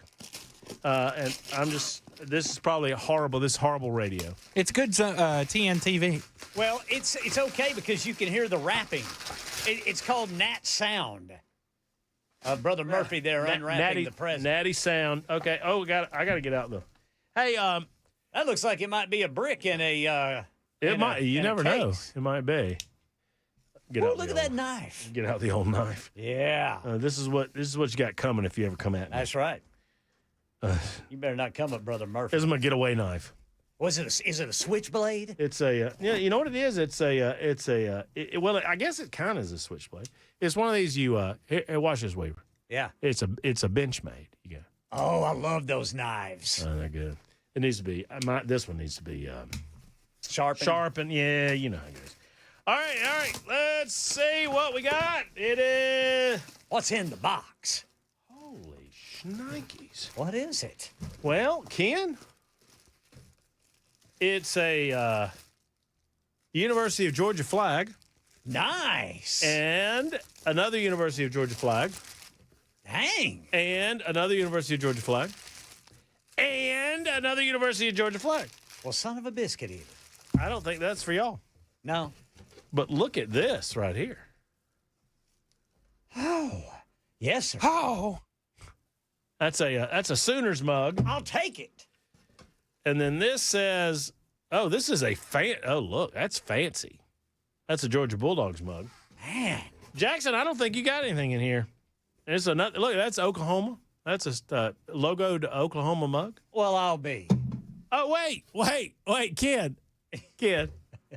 He did get something. I love it. I'll throw it at Murphy and Mandis. What is it, an orange? It's a little squeezy football. Oh, okay. Hey, Jackson, throw this, go to Knoxville and throw this on campus and see if you can hit a female basketball player. Impossible. They lost their top recruit, too. A what? She decommitted today.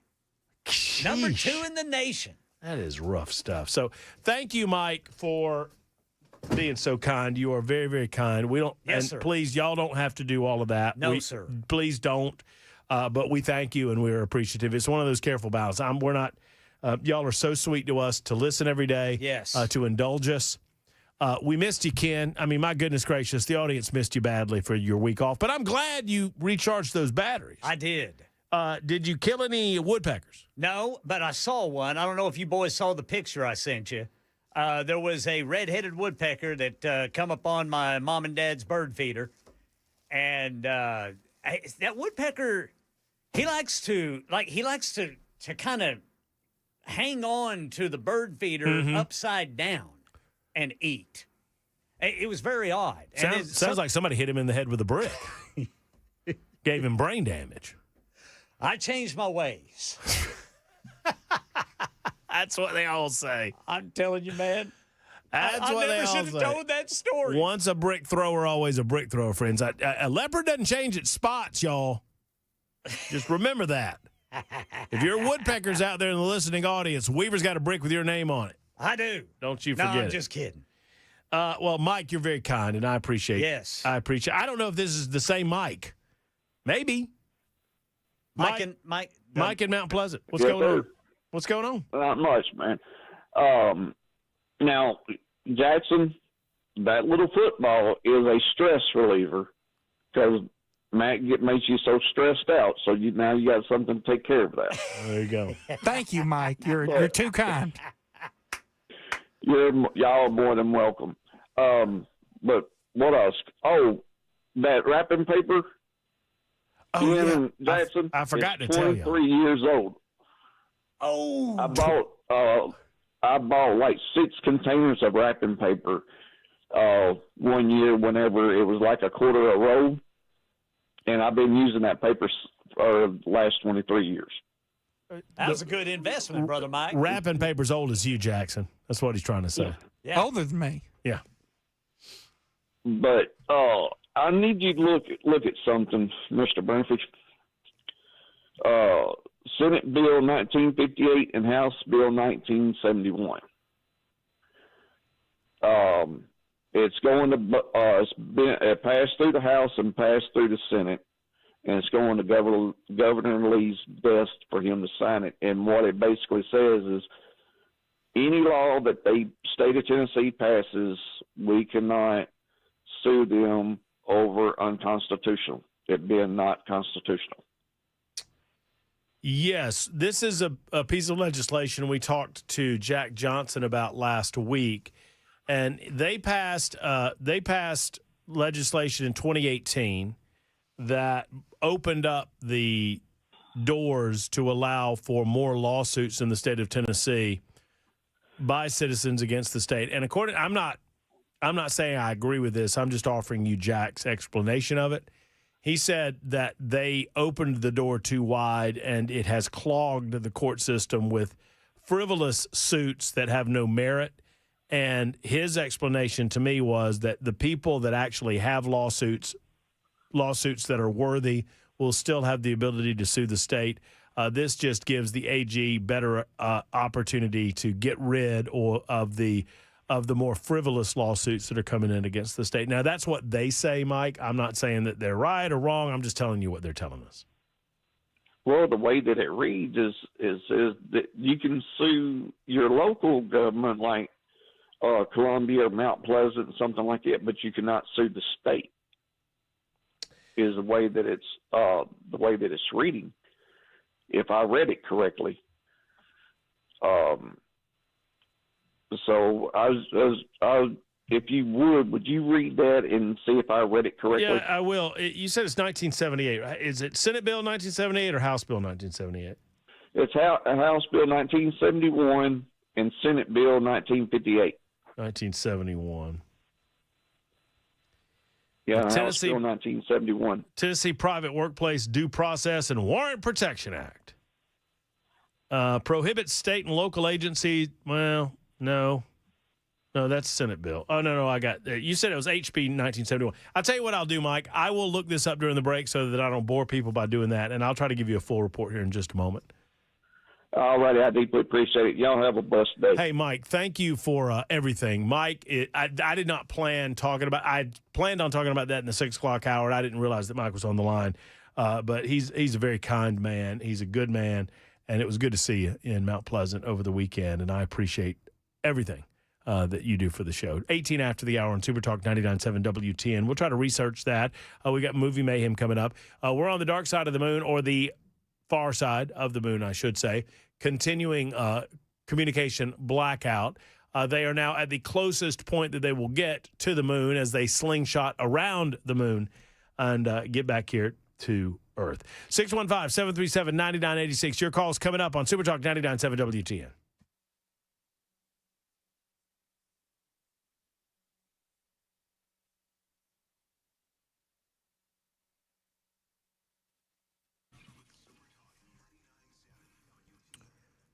Hello, friends. It's Matt Murphy for Savory Spice. Holly and David are the owners of Savory Spice, locally owned and deliciously conceived.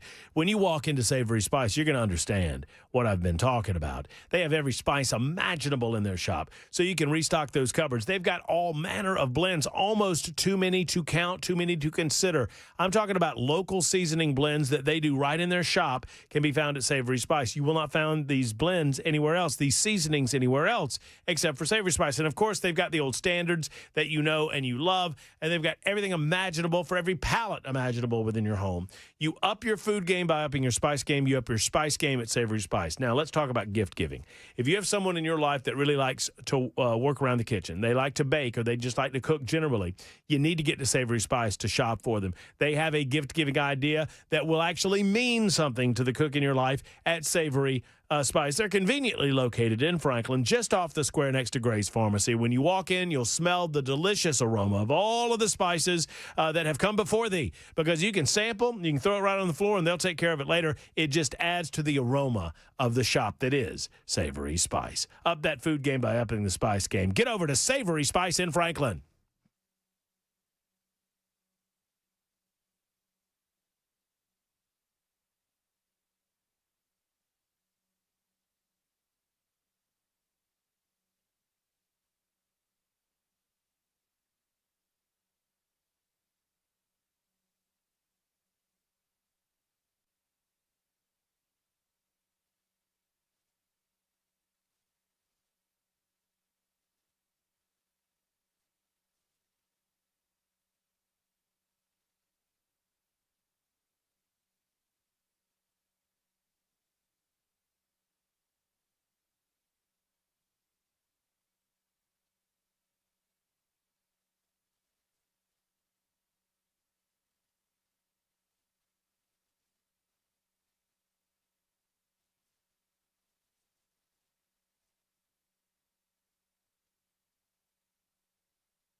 Super Talk 99.7 WTN. Once again, congrats to Jackson. He is the big winner. I try to repeat this at least twice. I say twice, and then I hold up three fingers. At least twice during the 6 o'clock hour, because I'm accused of not announcing the winner. But the big winner today, wow. Hear ye, the king has won again. Thank you to all of my loyal subjects, except Dan Mandis. That's just, I love the budding rivalry between yourself and Mandis. I think that's going to play out very famously for us. I think there's only one way to settle this. How's that? Hug off? Steel cage match. Oh, I'm here for it. I'm here for it. You can be the seersucker bandit in your seersucker suit. I'm telling. Have you looked up seersucker yet? No. SEERSUCKER. It's a type of fabric. I figured it was from the old department store. It's a type. No, it's good. I know you'll absolutely you'd look great in it. Anyway, back to more important matters.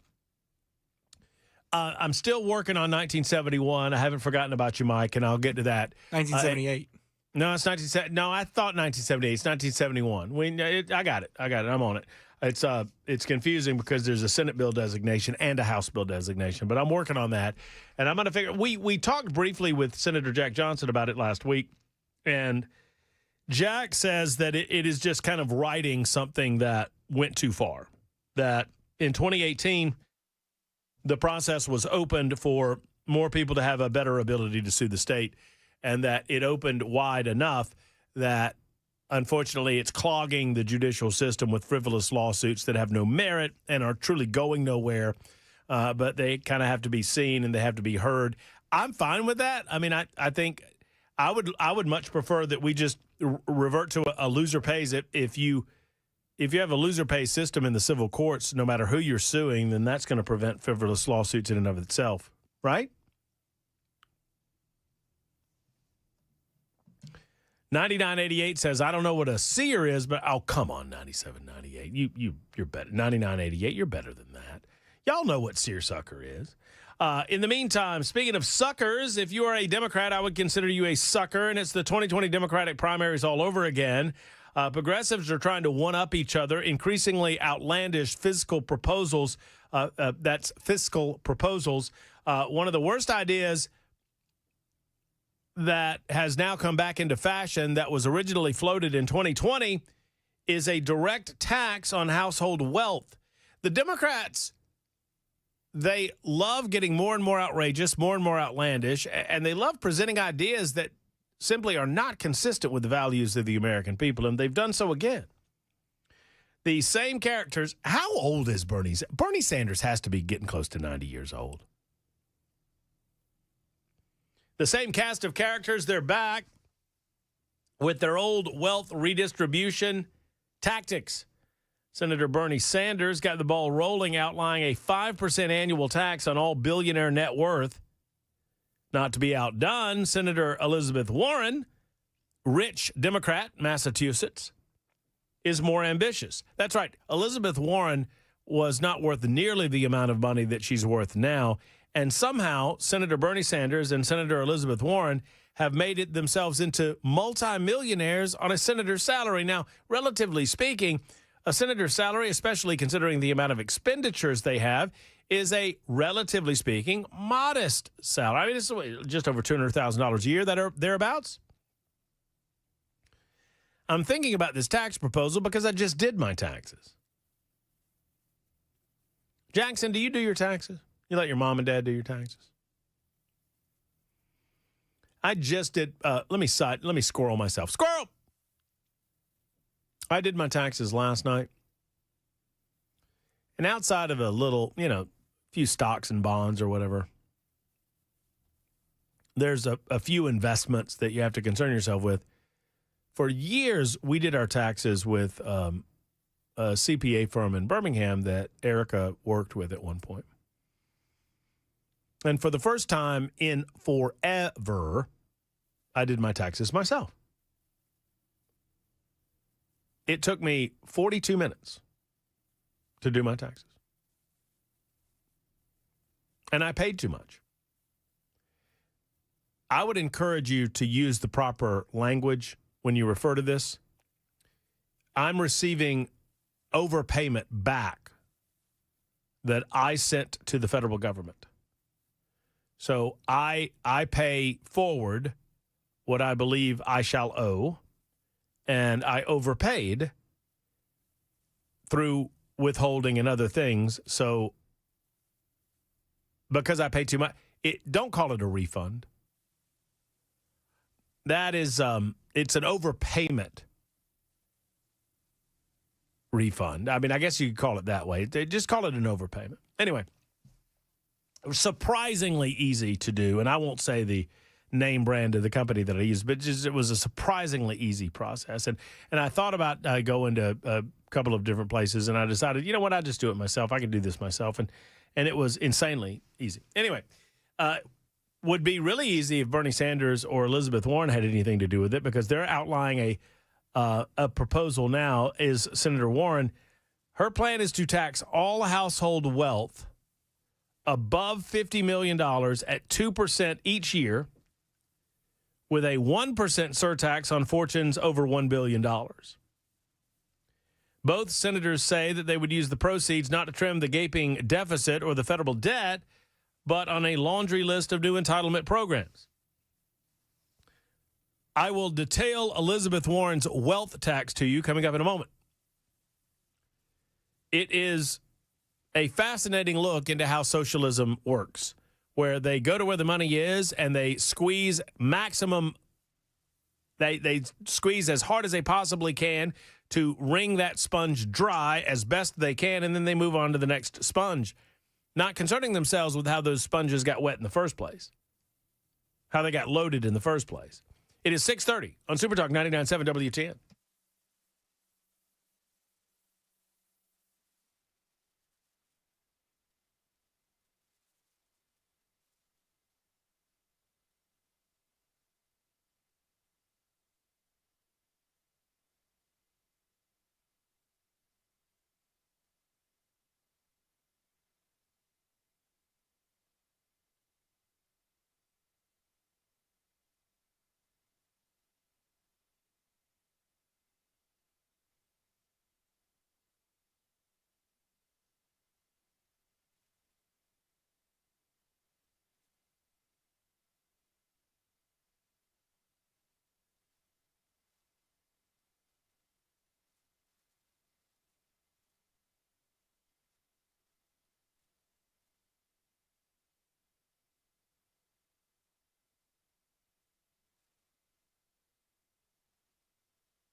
The Wellness Institute of Nashville is your one-stop shop when it comes to a pain-free life. Friends, Dr. Mitchell, Dr. Ashley, and the team, they want to see you because they want to help you.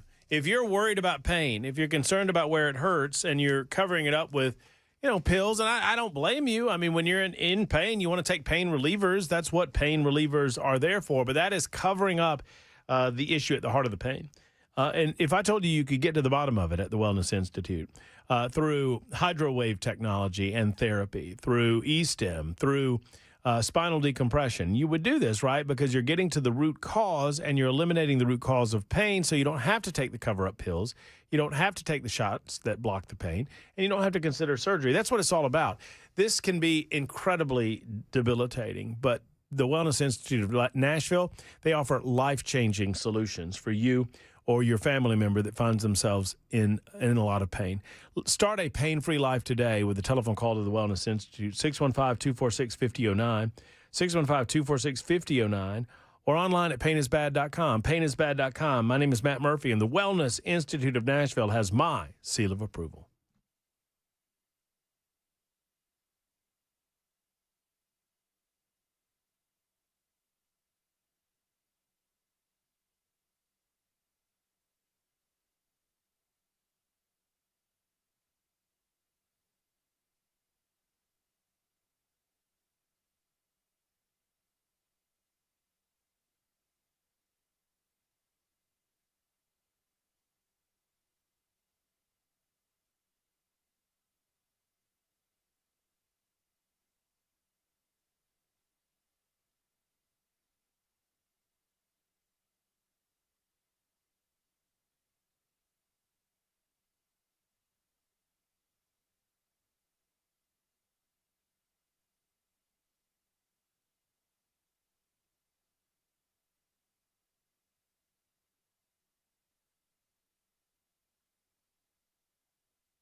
All right, on review, I don't like House Bill 1971 at all. Mike in Mount Pleasant made the call, and I apologize for not diving deeper into this. This seems like a retaliatory measure because the state was sued due to unconstitutional language regarding the intent to go armed in the Constitution.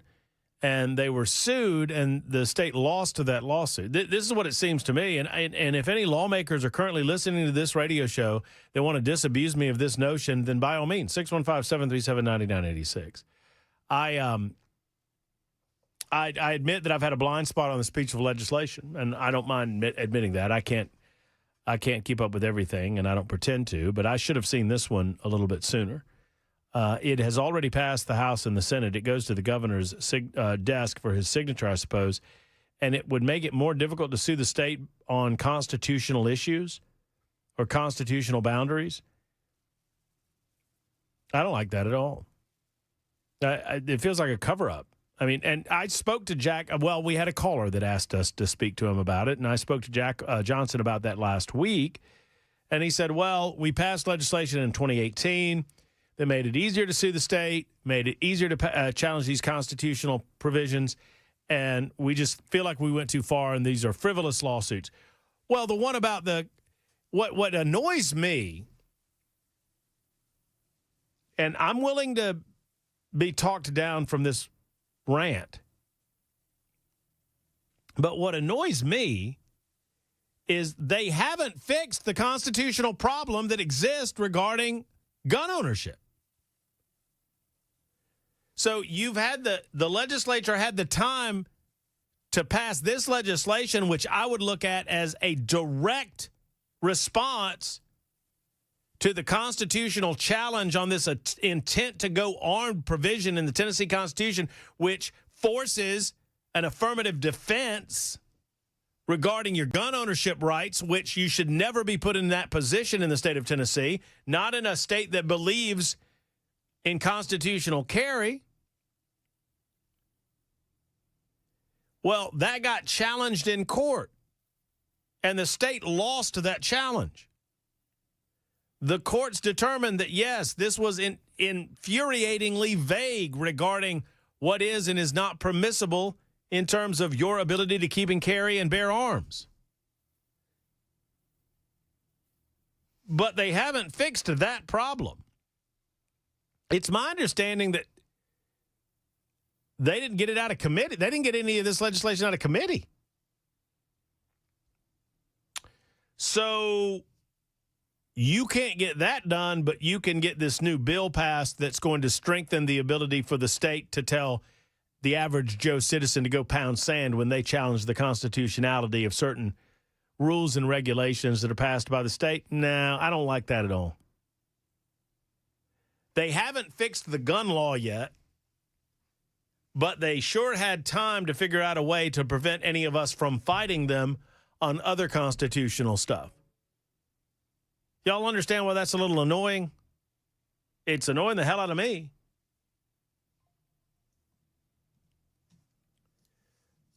Many of you responding, small government Republicans laughable. This is, I mean, so are they not going to fix the original problem anymore? Or is this their loophole around having to fix it? We'll just not do anything about it. I mean, look, I get listened to by a lot of legislators. If you don't want to put your name on it, you don't have to. Y'all know my number. Just tell me where I'm wrong. Why not fix the problem with the Second Amendment issue first? And then if you can make the case that there are too many lawsuits clogging up the system, this seems retaliatory to me. And I don't like it. The state exists because of the will of the people. Well, call me, Monty. I probably shouldn't have said that out loud, but yeah, call me. I just saw something out of the corner of my eye. Are they going to solve the actual constitutional carry problem or not? Are they going to offer real constitutional carry or not? What's the holdup?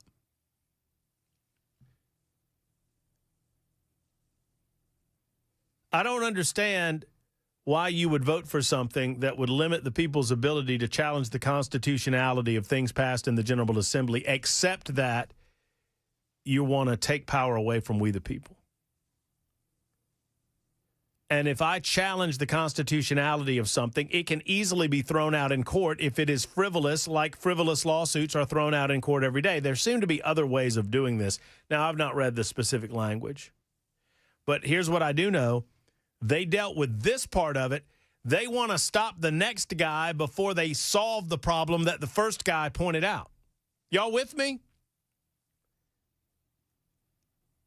This is not personal. This is business. So well, I'm on the radio. You can't call me on the radio. I mean, I'm on the radio. You're calling my cell phone, buddy. 615-737-9986. 615-737-9986 is the telephone number if you would like to communicate with the show for the next 15 minutes or so. In the meantime, I believe that Artemis, why am I saying Artemis? What? This has been just an awful Monday show for me. while every other person involved in this broadcast, Ken Weaver, Jackson Williams, and everybody else, has done an admirable job covering up my failures, this has just been not a good show. And I think I'm under the weather. Anyway. So that's what I just said, 6436. I said that we don't have real constitutional care. That's what I just said. I'm sorry. I'm not trying to be snippy with you. So we don't have permitted carry. We have permitless carry. But if you are challenged in your ability to carry, you have to offer affirmative defense as to why you're carrying in some vague way without intent to go armed.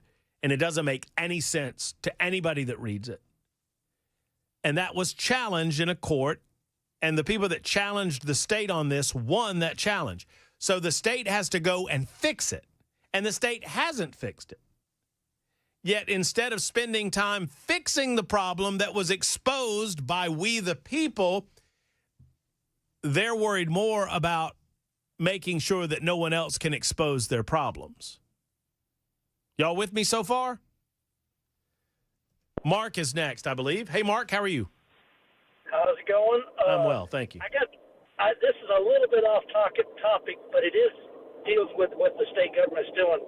Our roads in the last 20 years, I don't know what's wrong with them, but they will not reinvest into them like they should be for the growth that we've had. And they've known this growth is coming. And you take I-24 between Nashville and Clarksville, it's a nightmare trip every day, day in and day out. Whether you're going into Nashville or going towards the state line. Why the state hasn't widened, the states around us are taking their interstates and they're making them 6 lanes wide instead of 4. You can make a nice trip from Franklin, Kentucky to Louisville on I-65 really nice because it's 6 lanes wide. The truckers stay on their side, you've got your side.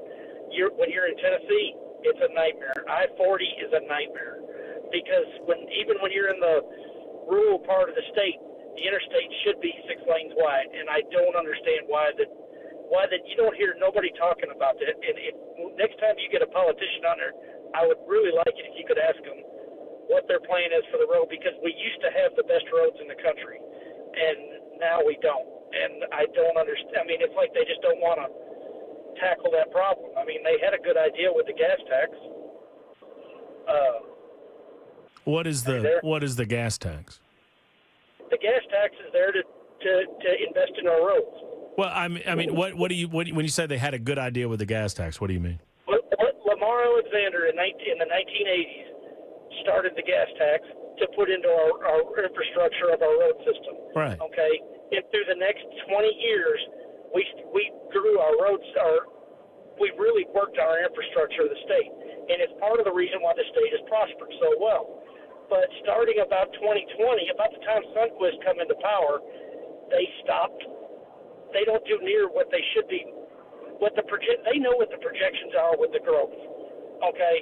I mean, I'm not aware. The reason I asked, I'm not aware that they've moved the gas tax to other. I mean, are you suggesting they're using it for other things? They're not. Oh, okay. I don't know if they are or not. I just know that I'm driving on a horrible road right now that a lot of people are on, and it should be 6 lanes wide. There's enough traffic. You can come down here at midnight on a Tuesday night, and you see tail light. You see lights where there's traffic all over the place out here. I-40 I'm a courier. I drive all over the state. Between Memphis and Jackson, you don't want to make that trip. I know. Well, I make that trip regularly, and I know that I-40 sucks. It's got a lot of interstate travel on it. Mark, this is a great conversation. I want to continue the conversation. I think it's good because basic infrastructure is one of the functions of the state, and it seems that they're not following up on some of the basic functions.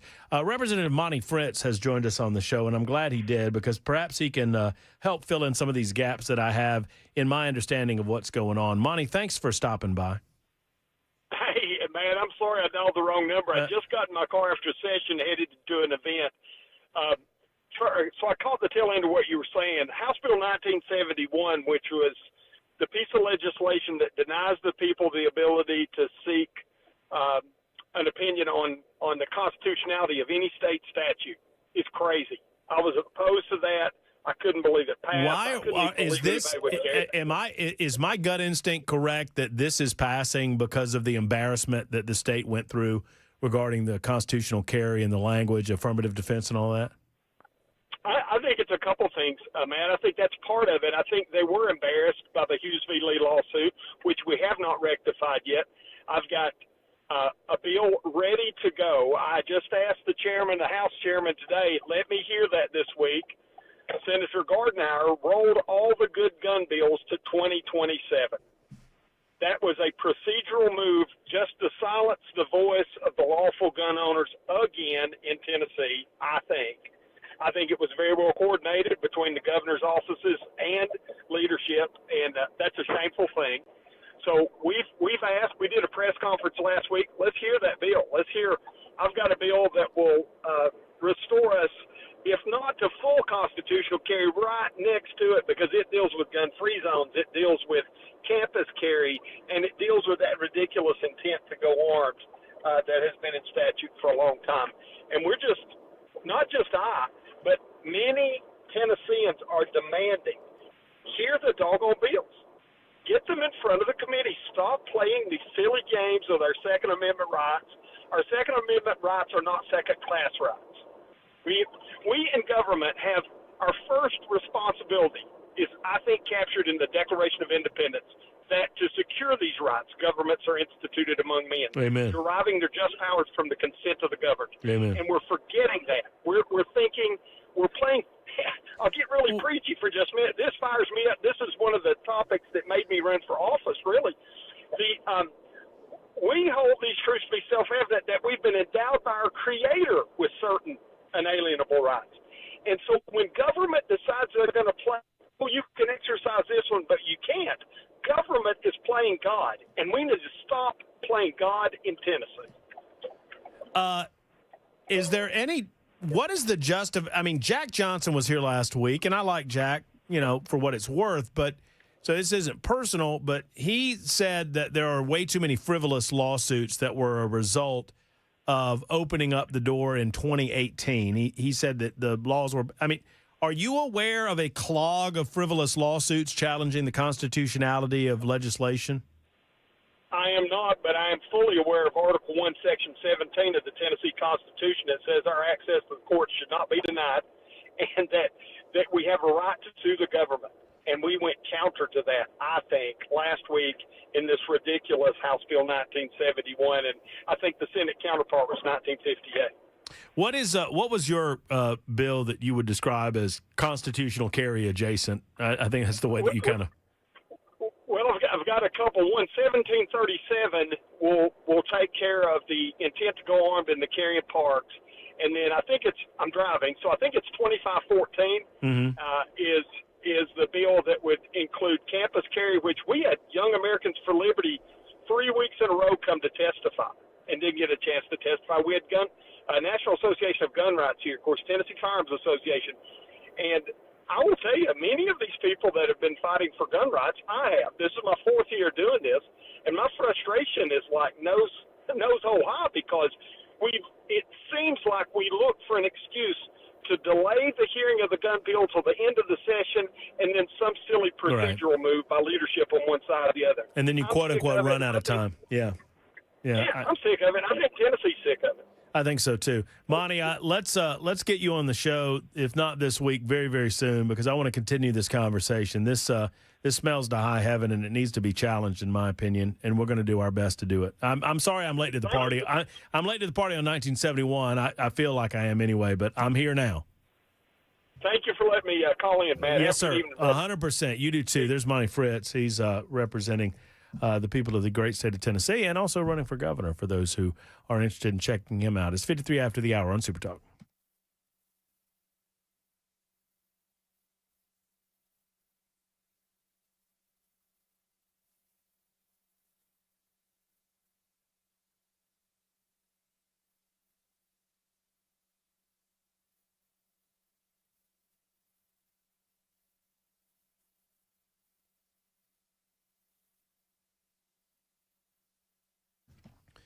It's as simple as this. If you need car repairs and you have a European vehicle, where do you go? You go into the dealer. You're going to pay way too much at the dealer. You don't want to do that, right? You want to pay less and get the same quality repairs or even better at below dealer pricing. You do that at Eurofix. Eurofix Auto Repair does not feel like European auto repair. Eurofix is not your typical greasy garage. They do things better. They pay their mechanics better, but that doesn't necessarily have to translate into an increased price by you and at bill time. They keep their prices down, lower than the dealership, because they keep their overhead lower than the dealership. Every repair comes with a rock-solid 3-year, 36,000-mile nationwide warranty on all repairs that they perform, and at below dealer pricing. You don't have to put up with dealer prices or get ghosted when you're waiting on a callback. Eurofix fixes everything European, plus a rental car available at every appointment. Locations in Nashville, Franklin, Belmead, Murfreesboro, and Mount Juliet. 844-EUROFIX, 844-EUROFIX, or online at myeurofix.com. That's myeurofix.com.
Super Talk 99.7 WTN. We have to delay our robust, full-throated Matt Murphy Movie Mayhem movie review until tomorrow because I ran late. Jackson's not happy. And when Jay Willie's not happy, he might show up at 5 o'clock in the morning and verbally beat Dan Mandis about the head and shoulders. You never know. Sustained. For Jackson Williams, for Ken Weaver, thank you for indulging us on a Monday edition of the Matt Murphy Radio Show. We'll do the movie review. I did 21 Jump Street.